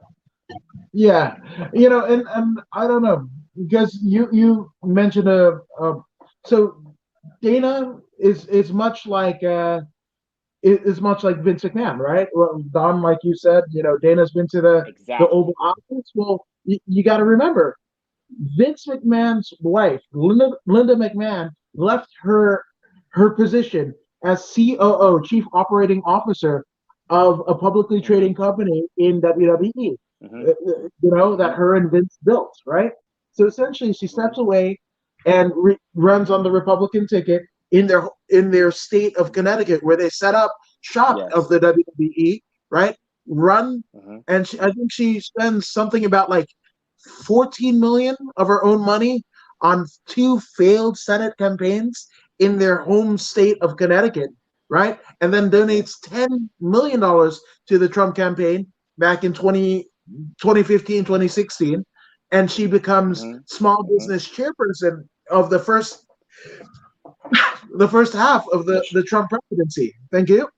Right. So with that all being said, I think the Militich, Dana White, Vince McMahon situation isn't it's an apples and oranges type comparison, because I think Dana and Vince, right, they're in positions of power, right, where they can fire people, because like you said, ultimately the fighters will suffer if it occurs, right? Because who else, this Dana White coming along, with when WME IMG bought Zuffa from the Fertittas and Dana, right?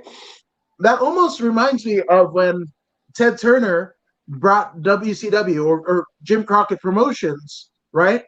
And the thing is, they couldn't sell they couldn't sell the promotion if Ric Flair didn't come a part of the promotion. Dana White to WME IMG, all the good marketing that they do, all the stars that they represent, all the stars that are part owner of the UFC, Dana White is the Ric Flair. Make no bones about it, Dana White is the most important single figure in MMA and UFC history, right? So I think they're above the law. I absolutely do, right? No matter, Pat didn't play any part of LFA in terms of their management or operations, right? And so I think it's a lot different.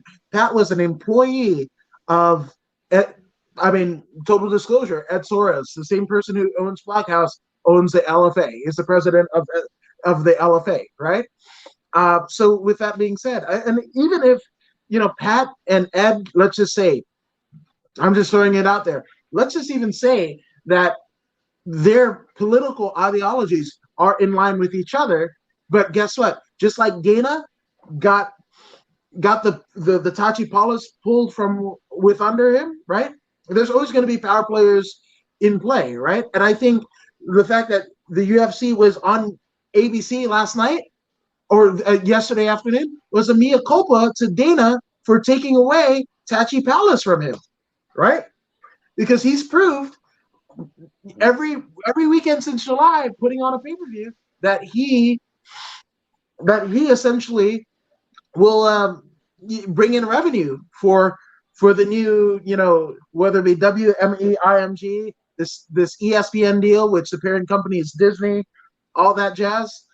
So I think the difference in all of these scenarios, the Vince McMahon, the Donald Trump, the Pat Miletich, is the fact that Pat isn't an owner in any of these organizations. And again, just as quickly as, and not to say that he's replaceable, because again, the amount of knowledge, the amount of history that Pat Miletich carries with him. I mean, he created the 170 division, right? Like, he was the first champion before the 170 division was even a division, right?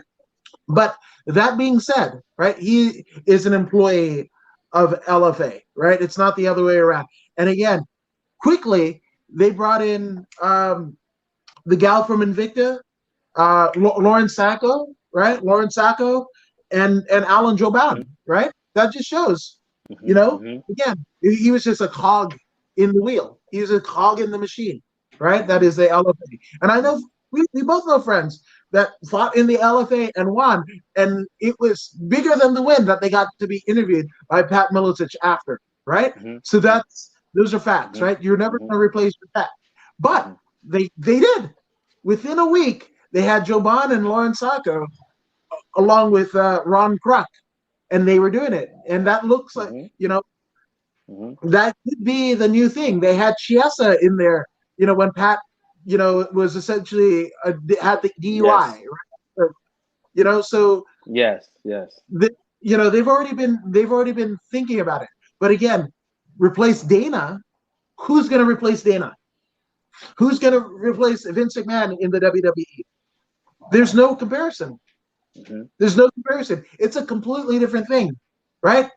Joe Rogan, right? The reason why we're still talking about Joe Rogan is, again, he is Joe Rogan. He's, the UFC commentator, whatever. They've tried. They got Attic. They've got whatever. Again, I get a tear in my eye every time I hear Rogan behind the desk. I do, because I know that these moments are fleeting, right? This is the voice that brought me to the UFC, and that voice might leave the UFC come this year. And so with that all being said, that's it. But again, even still, if Rogan had said some stuff and Dana had to have a conversation with him, well, guess what? We would see Rogan out of the UFC. Everybody, the fighters will get replaced. The office staff will get replaced. The Burt Watson gets replaced. Stitch Duran gets replaced. Everybody gets replaced. The money men behind the UFC and the Fertitta brothers, they get replaced. One person that doesn't is the constant since Zuffa has owned the UFC is Dana White. That's right, man. That's right. Look. You can go ahead and replace your liver. You can go ahead and replace your heart. You can go ahead and replace your kidneys. But I ain't seen one person replace brain yet. And that's what Dana White is. And first of all, Dana didn't even do anything anyway. He didn't commit no crime. He didn't assault some Capitol building. So there's no reason to throw him in the mix anyway. But on the other hand, Pat Miletich, you know what I mean? Like you said, he had some infractions in the past, and this was the icing on the cake, the last straw that broke the camel's back. So, and then we don't even know if someone called LFA was like, "Hey, man, we need that guy out of there. Otherwise, you're not entering this state or that state." Maybe that's the cause of it. Who knows? We don't really know the intricacies behind the story. So we can only Yeah, how do you say? We can only speculate. So yeah, yeah, it's and unfortunate what happened to him though. and here and and Pat doesn't blame the LFA, and you know, yeah, so it's good. But see, here's the other thing: Pat's probably making more money doing his conspiracy theory podcasts than he was, getting trucked out to Kansas to do LFA, right? So it's a you know it is, but again, I don't have firsthand knowledge. Voodoo doesn't have firsthand knowledge, but I think it's an apple and orange type of deal. The UFC needs Dana White, right? The Bellator needs Scott Coker, right? But you try and put anybody else in those roles. Look at what Bellator was before Scott Coker. Look at what UFC was before Dana White. Again, Mm-hmm. So that's that. So And then furthermore, Dana, we cannot penalize people for being Trump supporters. You know what I'm saying? We cannot penalize them for being Trump. They have this is America. America says you can choose any leader you want, and these people chose Trump. Okay. But then we cannot punish them for choosing Trump. So if Trump invites Dana White to the White House and he said, come over to the Oval Office, blah, blah, and take pictures, it's up to Dana White to accept, and Dana chose to accept, right? Everything was done legally. There was nothing criminal about the interaction. So I don't see anything happening to Dana, and I don't see anything happening to Rogan either, as long as he doesn't say anything to offend the sensitive folks. Yeah, and Don McGuire says, yeah, it's a touchy subject, and for those who haven't already, Don McGuire has it on his page, a interview with the aforementioned Pat Miletich, UFC Hall of Famer. So definitely go ahead and check that out. And I will here's be the too. other thing about the cancel culture deal, right? There's a lot of people in the MMA lithosphere, whether it be judges and referees and money people and all that jazz that side politically with Dana White, with Miletich, with whoever, right? So I don't think the cancel culture thing. I don't think there's enough of the cancel culture that give a damn about the UFC. There are people still in LA. There are people still in Vegas that don't even know what the UFC is. So yeah, that's it. So I think it's good. LFA. I mean the play that they had to. Obviously, we saw it happen before with Dana. Dana wanted to run Tachi Palace. ABC, the parent company of ESPN, basically went ahead and said, hey, went to the government and said, nope, we're not doing that. And I think the reverberations led to the first time since 1970 some odd that we had a combat sports anything on ABC, because again, Dana proved his worth. I think Dana gets more powerful because of this, right? He couldn't run Tachi, so he ran Florida, right? Then he ran Fight Island, and so Vegas, was in play.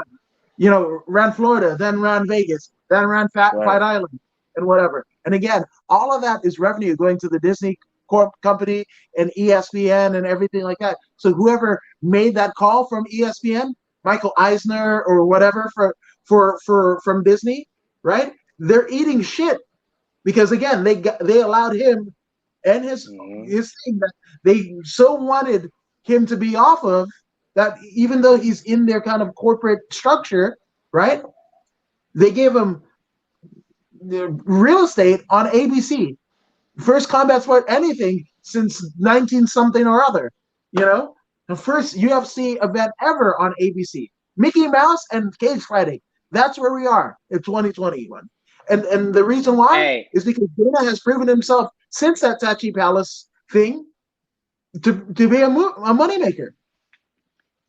hey, I used to watch Mike Tyson on ABC when I was like 7, 8 years old. Yep. I'm 43 now. That's how long it's been since fighting has been on ABC. You know what I'm saying? Over 40 years or something like that. So actually 30 plus years is what I meant to say. Yeah. 30 plus years. But Yep. either way, that's a long time.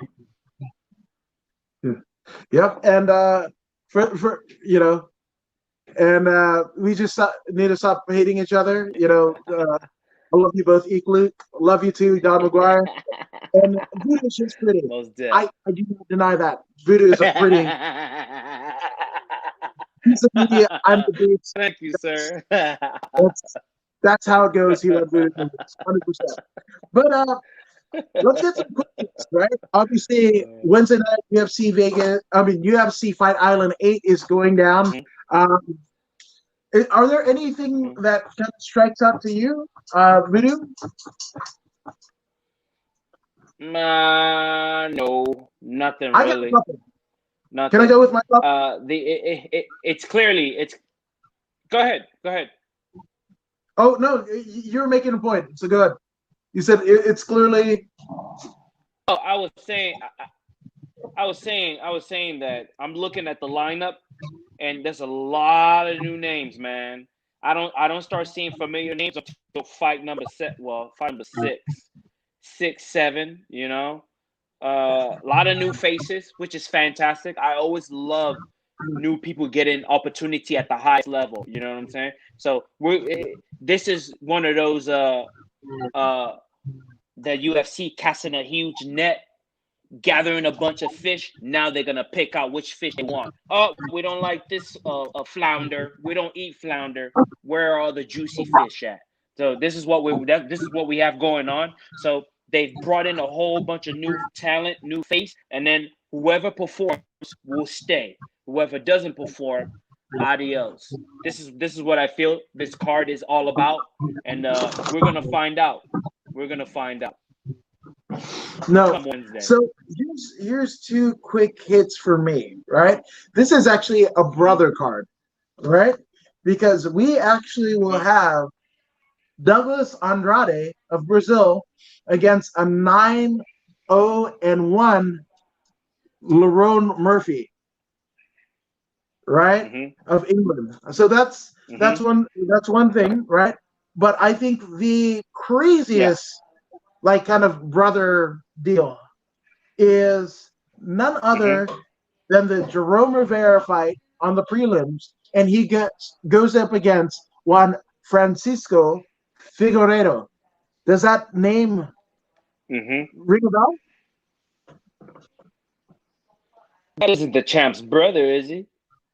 Yes, that's Davidson Figueiredo's brother, right?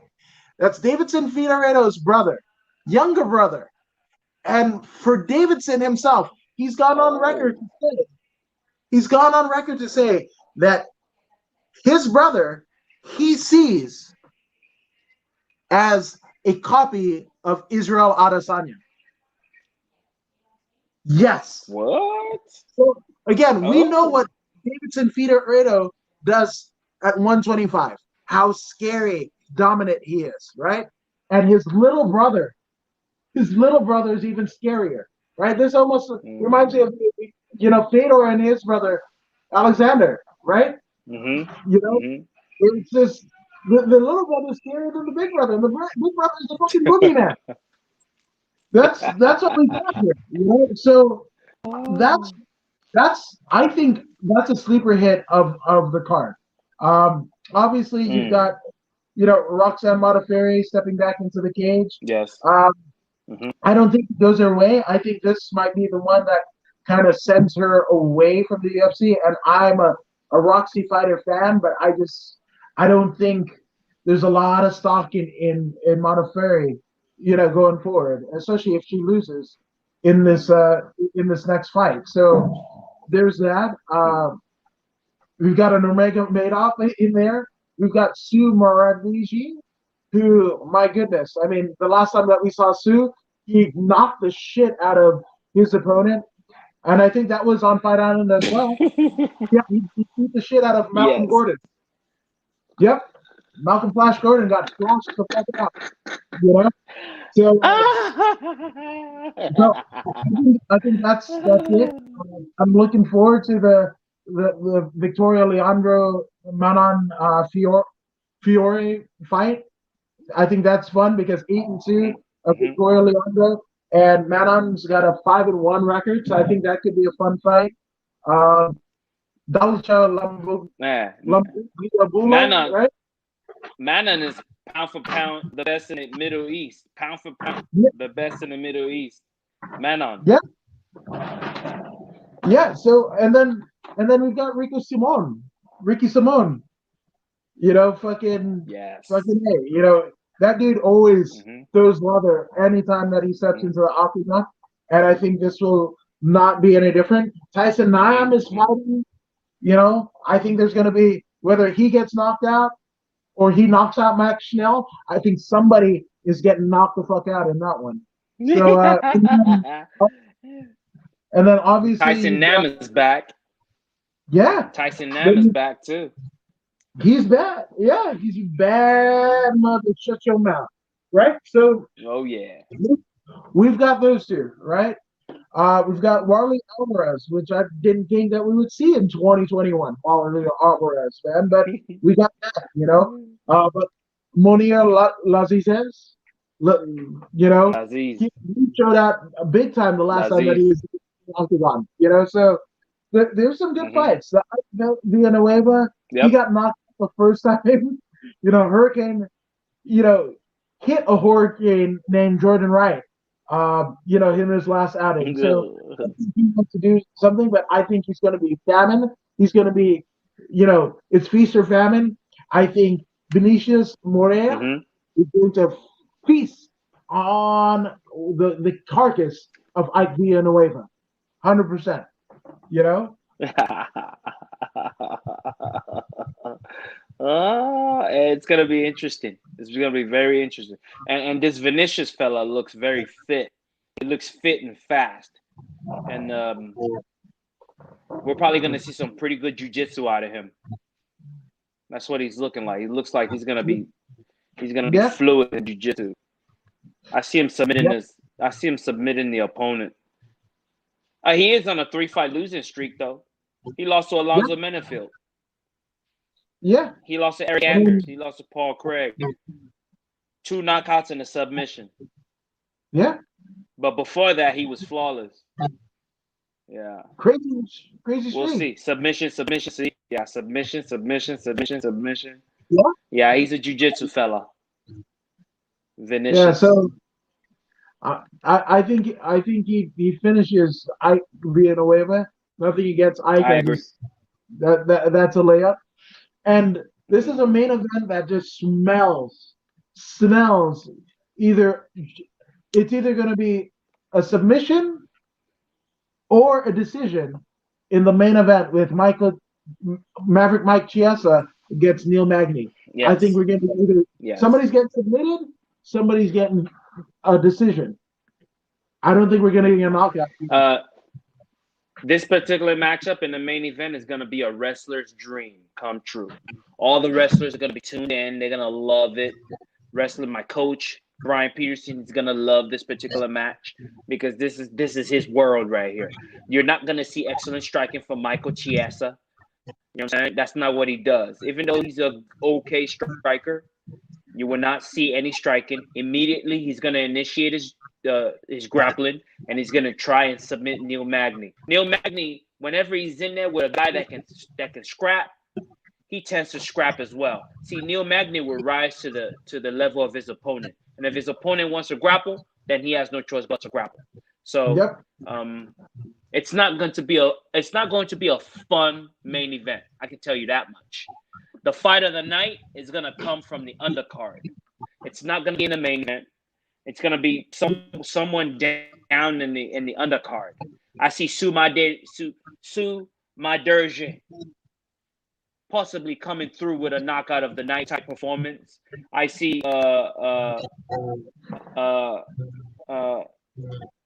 Francisco Figueiredo, based on what you told me, he might be bringing something to see. Yep. He might bring something to see. So look out for that matchup as well.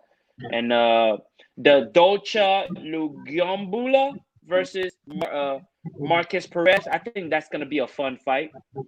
Yep.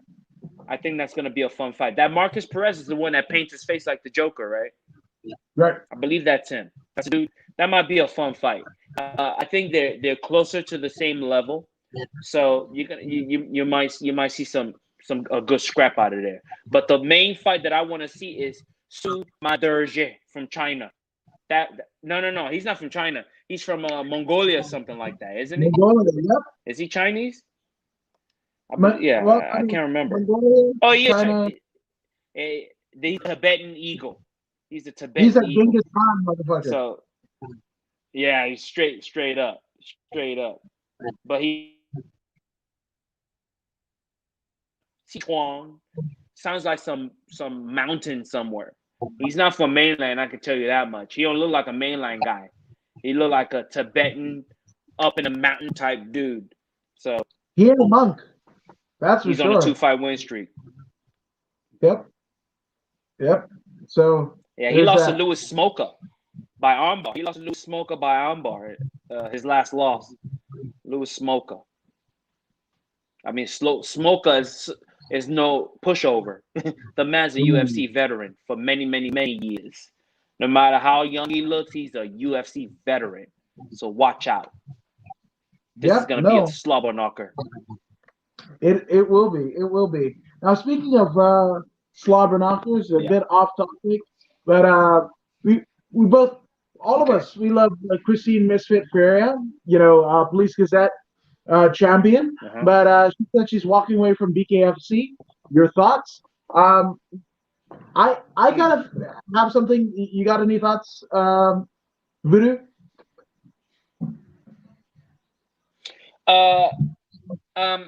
Bare knuckle is a whole nother level of damage, right? It's like a real street fight. You know what I'm saying? You can hurt your hands fairly easy in a bare knuckle match. And if the money ain't right, don't stick around. You know what I'm saying? If the money ain't right and you're not happy where you're at, I suggest you bounce. And she's doing it. And another thing, I'm not very familiar with the young lady. Maybe you have more insight into the story. Well, yeah. The deal is, prior to her, foray in bare knuckle, essentially she was a, she was a Invicta FC, a veteran, right? So she competed in Invicta.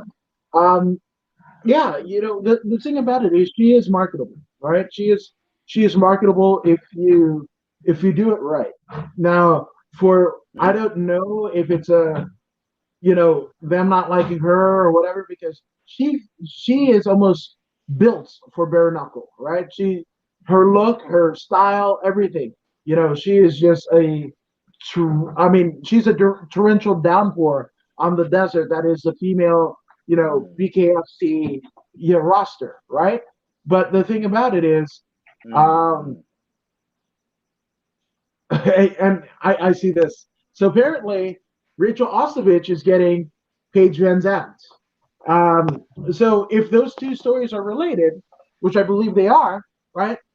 Christian Ferreira wanted Paige Van Zandt, right? That's it, right? Oh, I know her now. I know her now. She's the one that called out Paige. Oh, let me bring I up bet you.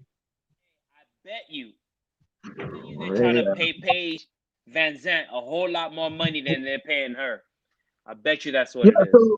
So Christian Ferreira, she beat Ostovich in Invicta, lost to Timothy Time Bomb Benzos at Invicta 23.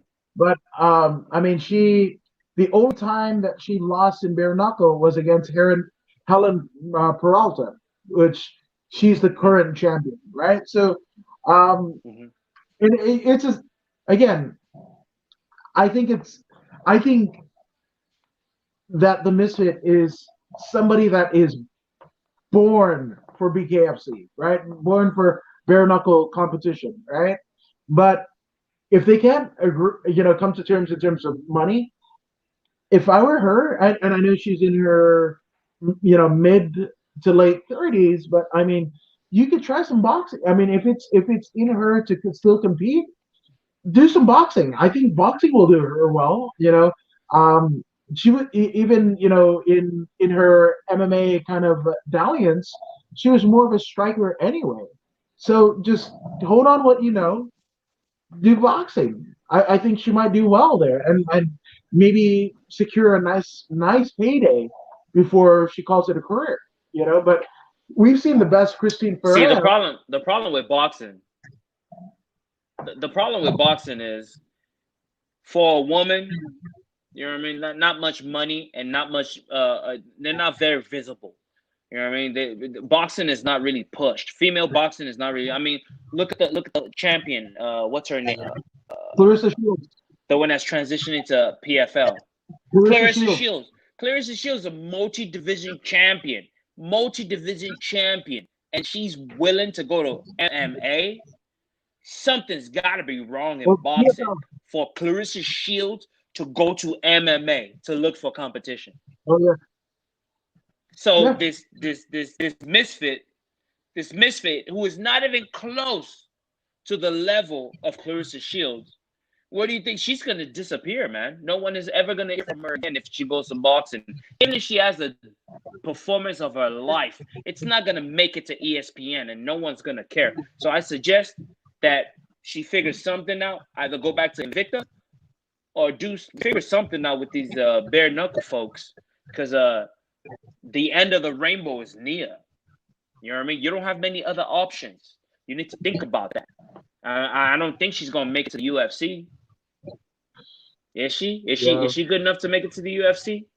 At this hour? I mean, she's in her 30s, you say? Her MMA record was 1-2 before heading into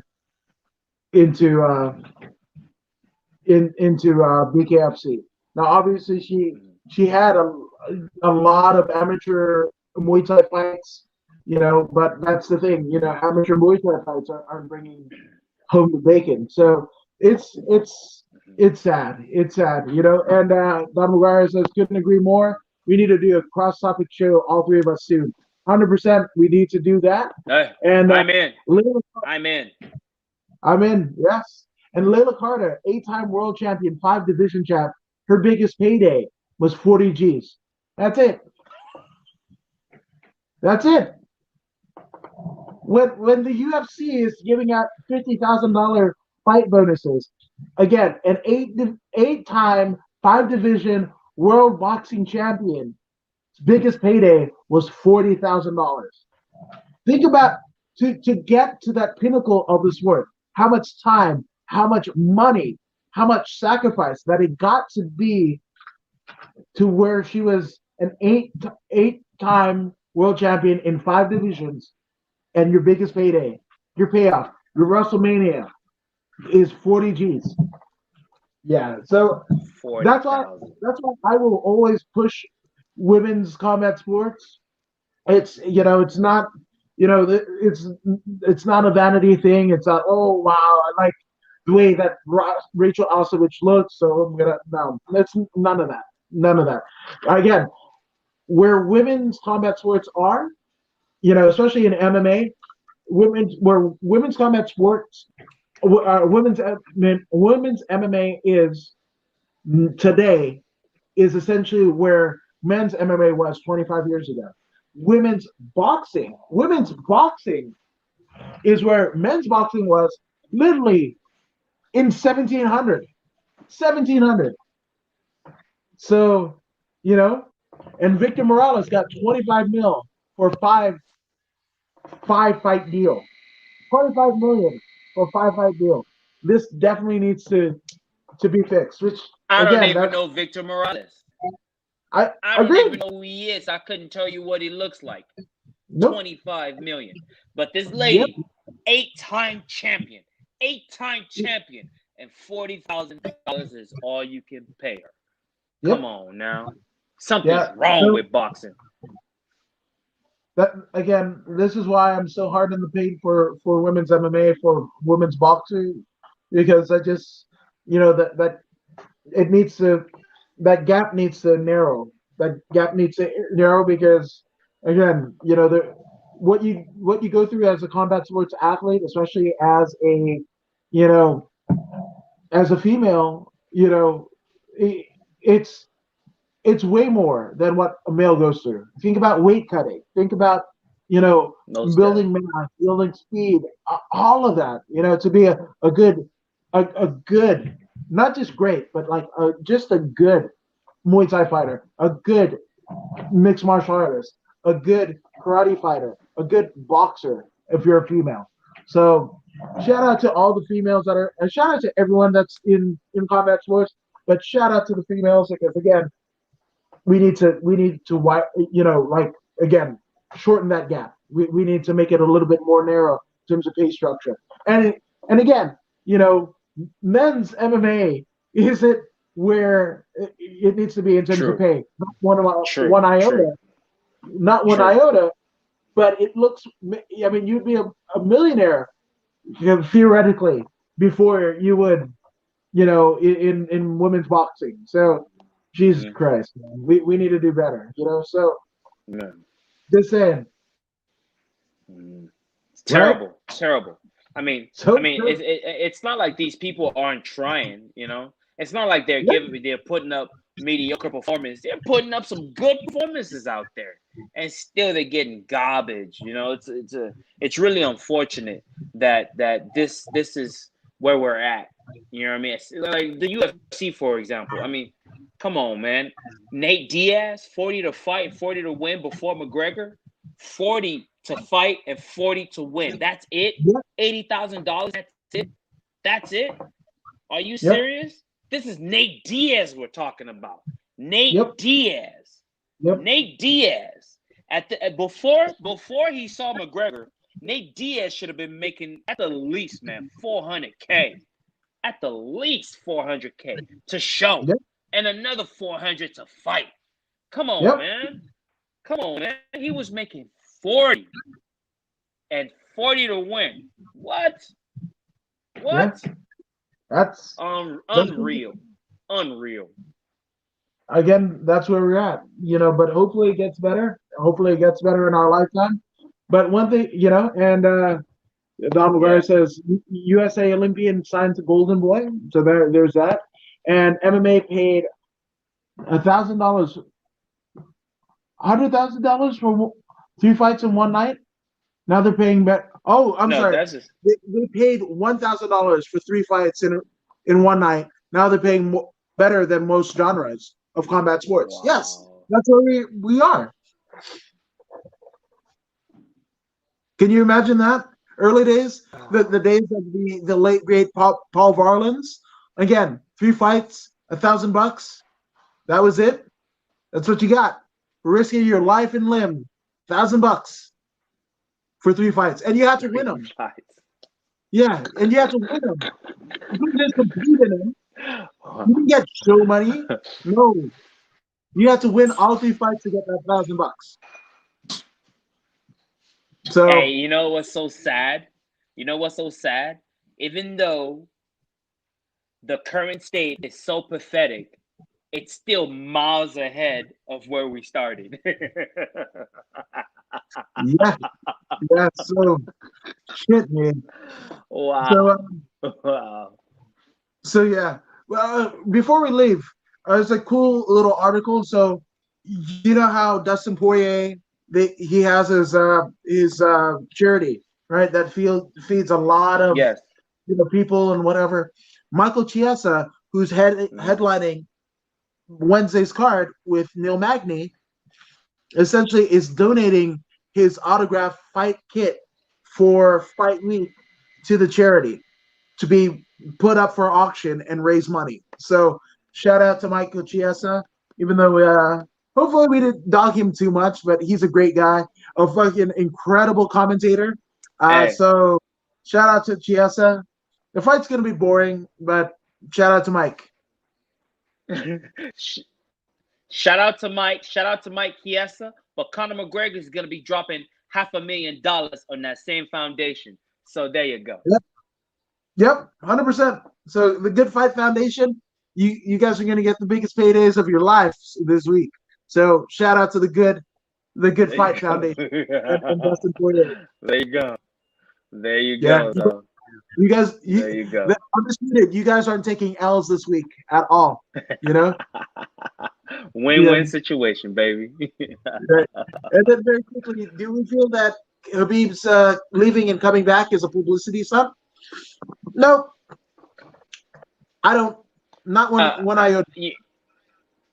Hold up. Don't forget who Khabib's manager is. Yeah, Khabib's you're manager. the person in MMA, right? Yeah, Your Khabib's favorite person. manager. That dude, my favorite guy. The guy that I will not mind coming back in the cage for. I cannot stand that man. That guy right there. I guarantee you that he has a whole lot to do with Khabib retiring when he retired.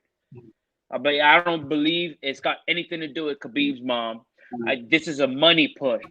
This is a money push. Khabib doesn't need money. Khabib has a lot of money. This guy, Ali Abdulaziz, that guy, him, I bet you it's his 15% that's causing Khabib to retire and then ponder coming back. You know what I'm saying? If Conor wins, he'll come back. I guarantee you that because that's a payday. That's a real money fight, like Nate Diaz will say. You know what I'm saying? So without Conor, this whole effing shit sinks. Yeah. So I mean, yeah. Me, so yeah. Like I don't think it is. I mean, again, does Khabib need to come back? No, not at all. You know, he can be in Dagestan. You know, after his first, I mean, theoretically, his first, you know, like couple of fights, he was set in terms of Dagestani living. He never had to work again. And then you got to remember his full-time training and everything like that, his gyms. He already had a gym in his name because of his dad, right? And that was getting funded by the Dagestani Russian Federation, the guy that kills gay people, right? So with that all being said, right? With that all being said, Khabib doesn't need the money, right? Whether he wants to fight or not, again, he might have been just fighting for his father, right? That might have just been, you know, for his father, right? His father is the one who basically ushered him to fight, right? Yes. Ushered him to wrestle. Yes. So if his father's not there, maybe he doesn't love it anymore. This is somebody that was literally wrestling there in diapers.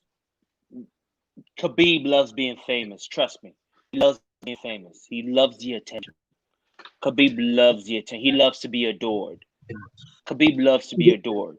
That alone will bring him back. It ain't the money that, see, his manager might want him to get the money, right? But it ain't the bag that's on him. It's the love. Khabib loves to be looked up at. He loves that. He loves it. He enjoys it. He might act like, oh, I'm humble. I am humble. I am humble. I am humble, Khabib. Humble. 29-0, inshallah. Alhamdulillah. 29-0. 29-0.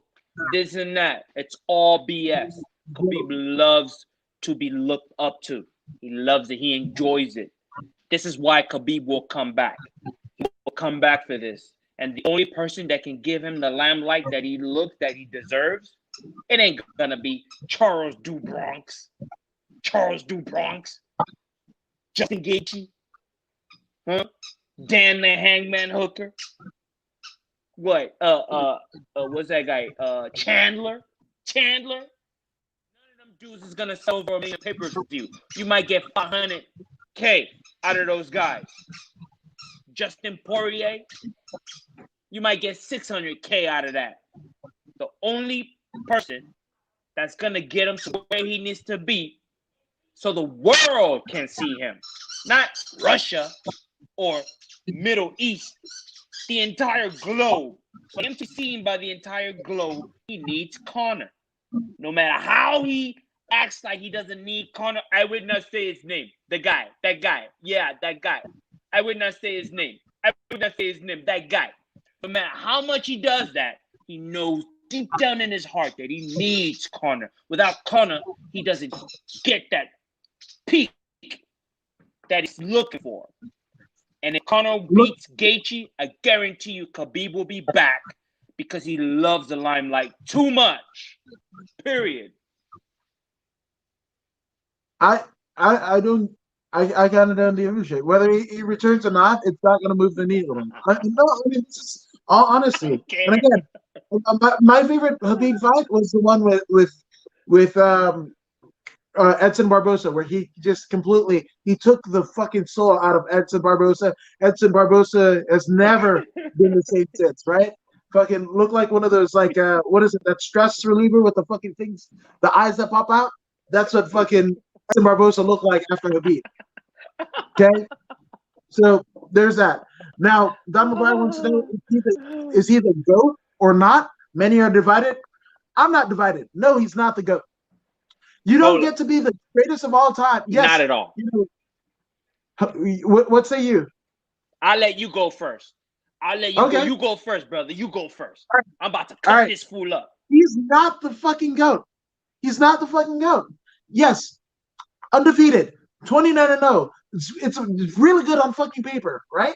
But you got to remember, the way he won the title was beating Quinta on short notice. A shoe salesman. Yes. Who in the fuck is on the greatest of all time list? No disrespect to Quinta, but that motherfucker is doing better in realty. He's a realtor in New York State more so than he is as a fighter. That's been on the Ultimate Fighter and all that shit. There's no greatest of all time list that has a defeat over Quinta as your championship win. That doesn't happen. Now you got to look at former UFC lightweight champions, right? Starts off Jens Pulver, who beat Kale Uno, right? Sean Shirk got the interim title, and he defeated Kenny Florian, right? BJ Penn defeated Joe Daddy Stevenson, Frankie Edgar, Benson Henderson, Anthony Pettis, Rafael Dos Anjos, Eddie Alvarez, who is a two-time world champion. Well, actually, he's more than that because he won the Bellator title at least 2 times and then went over to the UFC. He is the most successful Bellator fighter in history. The fact that he was a champion in Bellator, a dominant champion. If not for Eddie Alvarez and Michael Chandler, there would be no fucking Bellator. 100%. There would be no fucking Bellator. There would be Bjorn Redney. There would be fucking Scott Coker. There would be nobody if not for those two, right? And he comes over to the UFC and wins the lightweight championship, right? Conor McGregor, Tony Ferguson. So again, just in that list alone, he's not the greatest, even in that list. Come on, Jens Pulver and Kale Uno? Kale fucking Uno. Do we forget how badass Kale Uno was? He's still wrecking shit in one, I think. Pretty sure. Him and Okami are fucking still fucking rolling shit. Right? Again, Eddie Alvarez.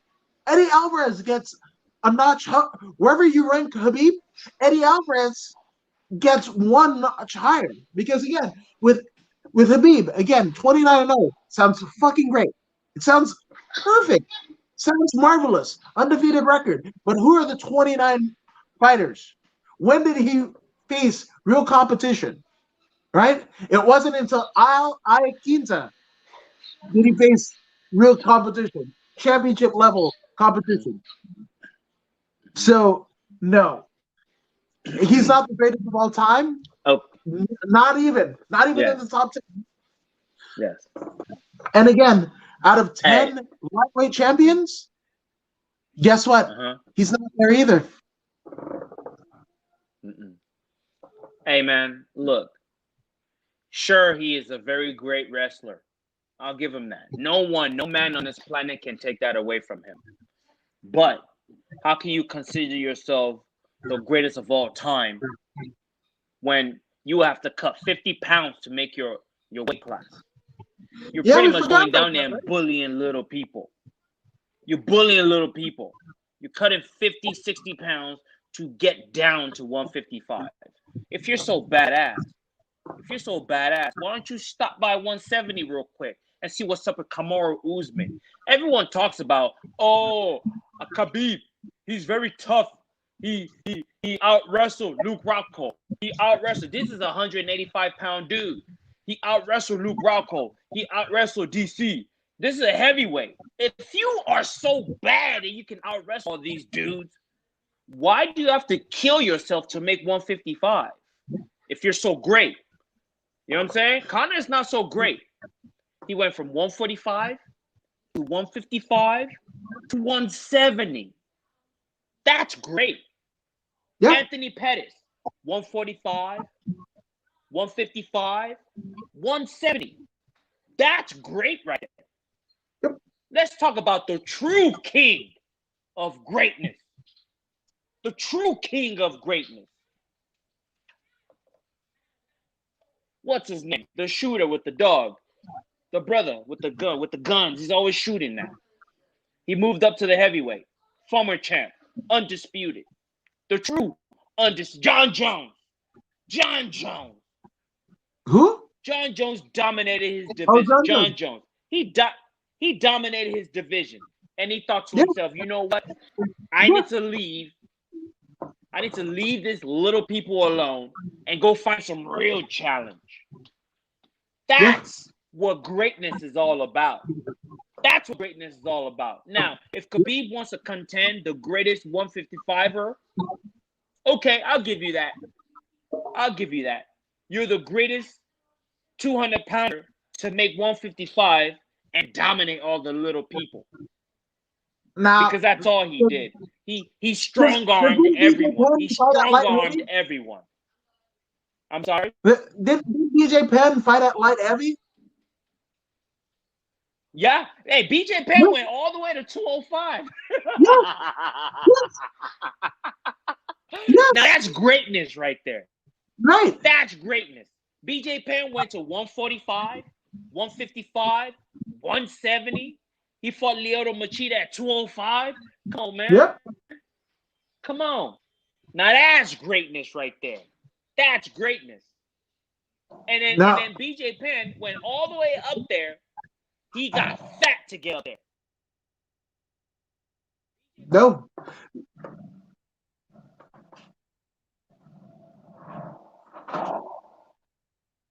He put on a bunch of fat just so he can make weight. Now that's greatness right there. This guy kills himself to get down to 155. Down there died twice. Hospital. Went to the hospital because he's trying to make weight. Because he's trying to get down to a level where he doesn't belong. And then he wants to call himself the greatest. How can you be great when you're killing yourself to make weight? How can that be greatness?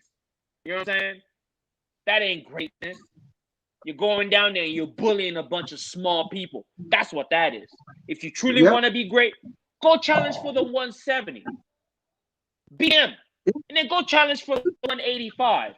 Beat that guy. And then you will truly be greatest of all time. At least go to 170, where you truly belong. He really is a 170-pounder, not a 155er. You go and do that, and then we can talk. Then we'll bow down to you. But until then, John Jones is a man. John Jones has been facing tip-top competition at the highest level. Yeah. From the very beginning. Yeah. He probably fought 2 or 3 fights. He fought 2 or 3 fights outside of the UFC. Every other fight has been in the UFC. So don't give me that nonsense about you being the greatest of all time. You're the great. You great. You were great 3 months ago. 3 months ago, you were great. That's it. I'll give you that. And that's because God wasn't fighting. That's why I'll give you those 3 months, and that's it. Now, Don McGuire says then on an opposite aspect, we call Conor great, which he agrees with, but Habib schooled him. But again, Habib won one belt, and it was an interim belt that became the actual lineal championship, right? And he won it over Al Iaquinta, right? Conor, 145, 155 pound champ, and look at who he took the titles from. Again, do you think Eddie Alvarez, who again, if not for Eddie Alvarez, there would be no Bellator. There would be no other option in North America for if you're an MMA fighter, right?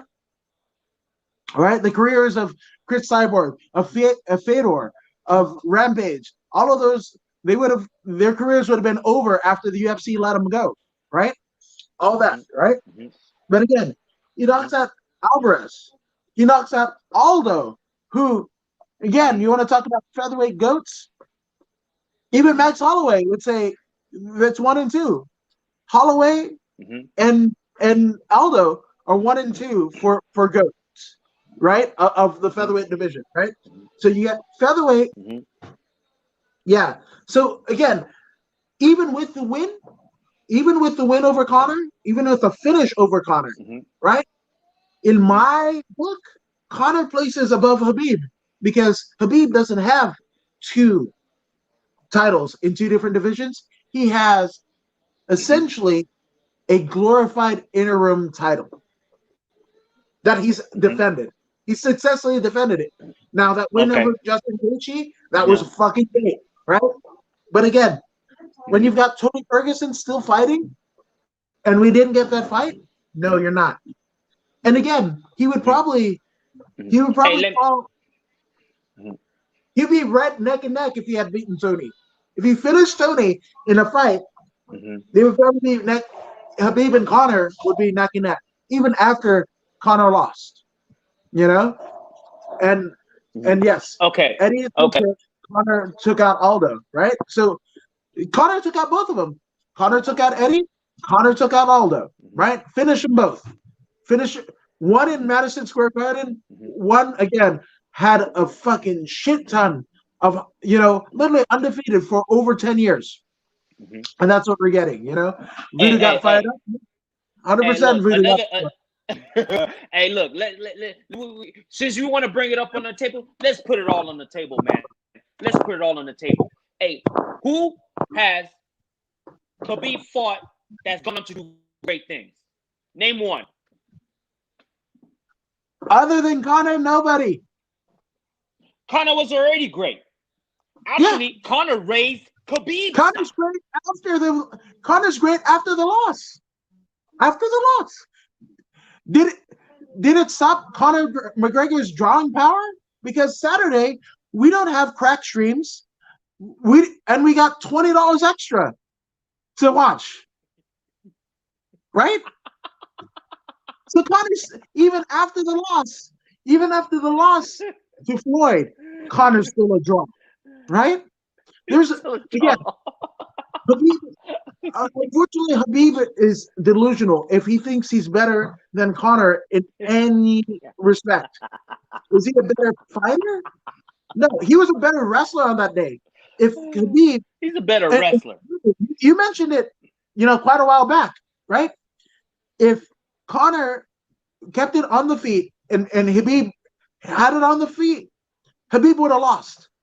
Habib got clipped and was like, fuck this. I'm going to go to my bread and butter. I'm going to wrestle. And that's the He got clipped in the third. Hey, once he got hit in the third, he was like, oh my God, it is true. It is true. This man can really hit hard. He can really hit hard. I would not risk my 29-0. I would not risk it. I will go straight to back to wrestling. Yeah, he tried to box, and then he figured out, oh no, this is a bad idea because he got hit a couple of times. We've seen pictures of that hit when he got, you know what I'm saying? Once he felt that, he was like, back to wrestling. Back to wrestling. This guy can take me out anytime. You know what I'm saying? Yeah. And then furthermore, this is why Conor is greater than Khabib. Max Holloway lost to Conor. Look at Max now. Now. Conor raises everyone's stock that he beats. Look at Justin Poirier. You know what I'm saying? Look at him now. You know what I mean? That's just two people. That have gone on to become champions after Conor beat them. You know what I mean? He raises, he in beating these people, he helps them to look within themselves and find their true essence. They find their true essence, and then they're able to rise like the phoenix. You know what I mean? But Khabib is that guy. Khabib is that guy that's like 25 years old and faked his birth certificate to go back to high school and play basketball. Remember that guy? That's Khabib. Of course he's going to shine playing against those little kids. Of course he's going to shine. That's what he does. That's what he's been doing. He is that 25-year-old that faked his ID, went back to high school, and started balling everybody up. This is what Khabib is doing. Every time he cuts 50 pounds, 60 pounds, and goes down to 155, damn near killing himself. What is great about that? There's nothing great about that. Khabib has not once called out anyone in a higher weight class.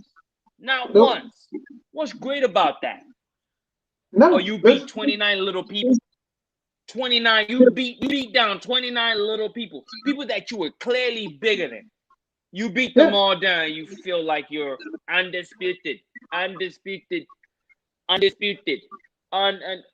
Get out of here with that nonsense. That's a bunch of nonsense. Yes, you're great at wrestling, but because you chose not to leave the nest and challenge yourself truly, how can you be the greatest of all time if you never left the nest? Yeah. That's my question. Go ahead, brother. Bushal Bamarama. Is he great? Magomedov. Ramzan Kalbo. Said Akamed. Any of these people? Because these are people in Khabib's 29 pre-UFC, right? And I guarantee you, right? Right? Khabib, a prime Khabib, which he is in now, right? Let's take out two names on the list, right? I want two names on the list. Two names on the lightweight list are BJ Penn and Frankie Edgar. Okay, now we're talking. Does Khabib beat in his prime, which is right now, a prime Frankie, which is right around the Gray Maynard fight? I don't think so. Mm-mm. Does he beat a prime BJ Penn? If you thought like in Tony Ferguson and Khabib was a dream match, prime Penn and prime Khabib, that's amazing. Guess what? Khabib got submitted by fucking BJ. But you also got to remember, Khabib is like 3 times their size. He's gonna like blanket those dudes. He gets a hand on little bitty Frankie Edgar. Yeah, he's gonna do that's that, right? Frankie Edgar's a little dude, man. So I found two names. Two names in their prime, because that's greatest of all time, right? All time, which includes your prime, right? Yeah. Yes. There's two names, not named Tony Ferguson and not named Conor McGregor. Mm-hmm. You're not even great them. You're not. You're top five. Top five. Mm-hmm. I'll give you that. You're top five in a division. You're top five in a division, right? Yes. Maybe over Jen Smolver. Maybe. But again, what was MMA back in Jens Pulver's time versus Habib's time. Mm-hmm. I think Jens Pulver fucking starches Habib. Mm-hmm. KOs him 30 seconds. Mm-hmm. Look at all the shit that Jens Pulver had to go through, not just in his career, but in his personal life. There's a documentary on it. You don't have to look far. Jens Pulver has a lot more to fucking, bigger chip on his shoulder than Habib will ever have. Habib's top 5 in lightweight. Mm-hmm. That's it. Top 5. That's it. I'll give him that. I'll give him top 5. I'll even go as far as give him top 3. I'll give him that. But he ain't no greatest of all time, especially the fact that he's cutting 50 and 60 pounds to make weight. Get the hell out of here. Get the hell out. You're not even a lightweight. You're not even a lightweight. If Davidson, at the least, I'll give you welterweight. If Davidson Figueiredo, which I'm not a fan of, Davidson Figueiredo fought at light heavyweight and fought Habib, he gives Habib problems. Guarantee you. I guarantee you. Yeah.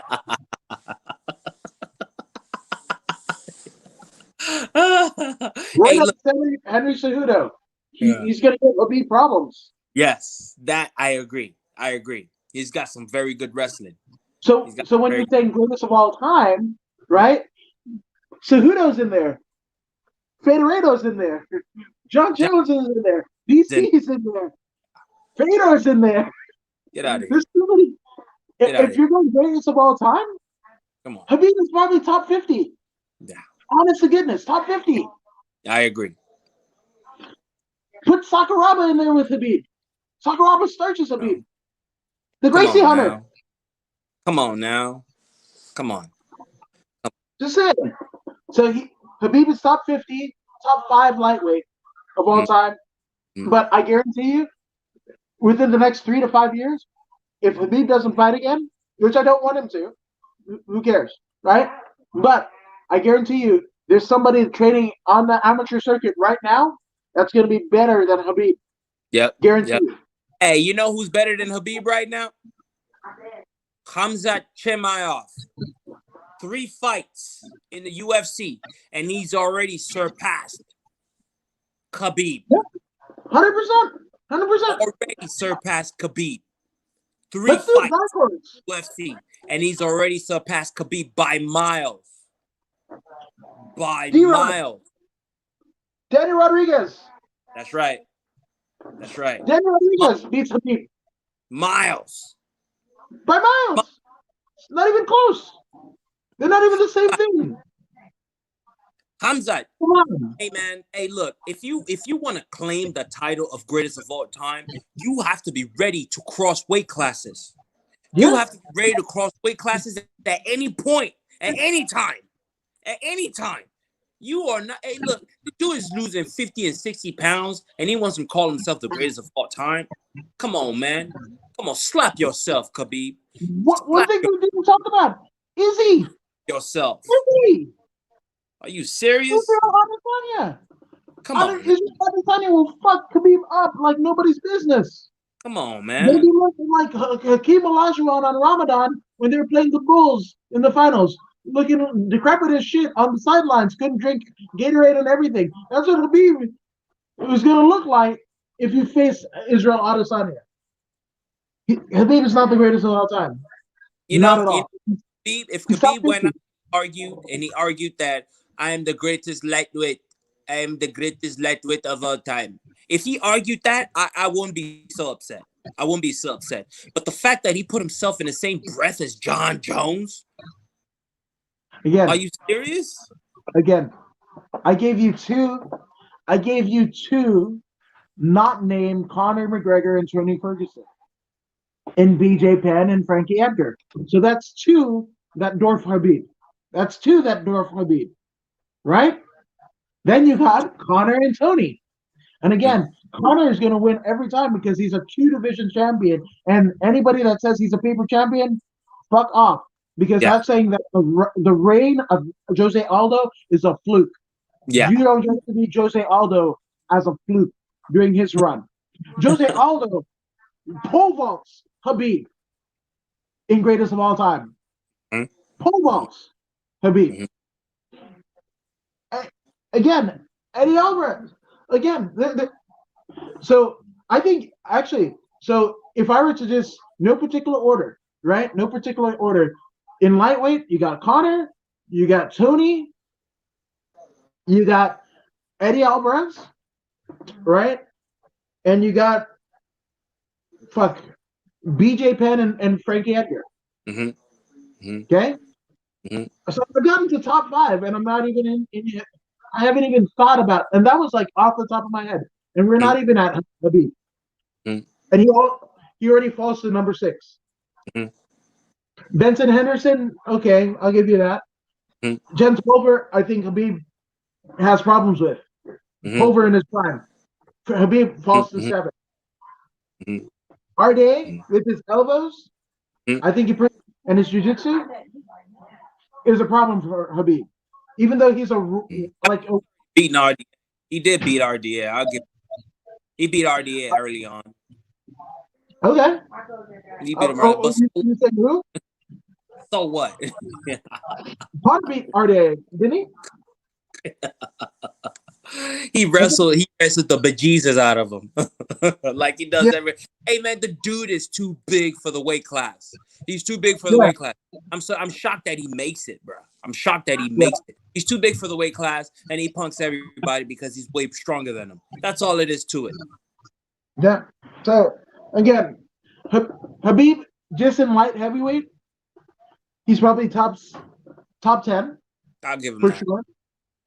I'd say top 10 light heavyweight, and he's top 50. Top 50 in of all greatest of all time. Top 50, and I guarantee you, within 3 to 5 years, if not 10, we're gonna see somebody that we won't even remember Habib. Habib is gonna be in his 40s, going like, "Oh, I think I should have." No, because I'm just saying. So there you go. You know, so shout out to everyone that we mentioned. Shout out to UFC Fight Island 7. Shout out to UFC Fight Island 8. Shout out to everybody giving to Fight for the Good Fight charity, Justin Poirier's charity. Shout out to you guys for watching. Shout out to Voodoo for being here. And Voodoo, where can they find you on social media, my man? Everywhere. Just type in Voodoo Maximus. Whatever pops up, that's where I'm at.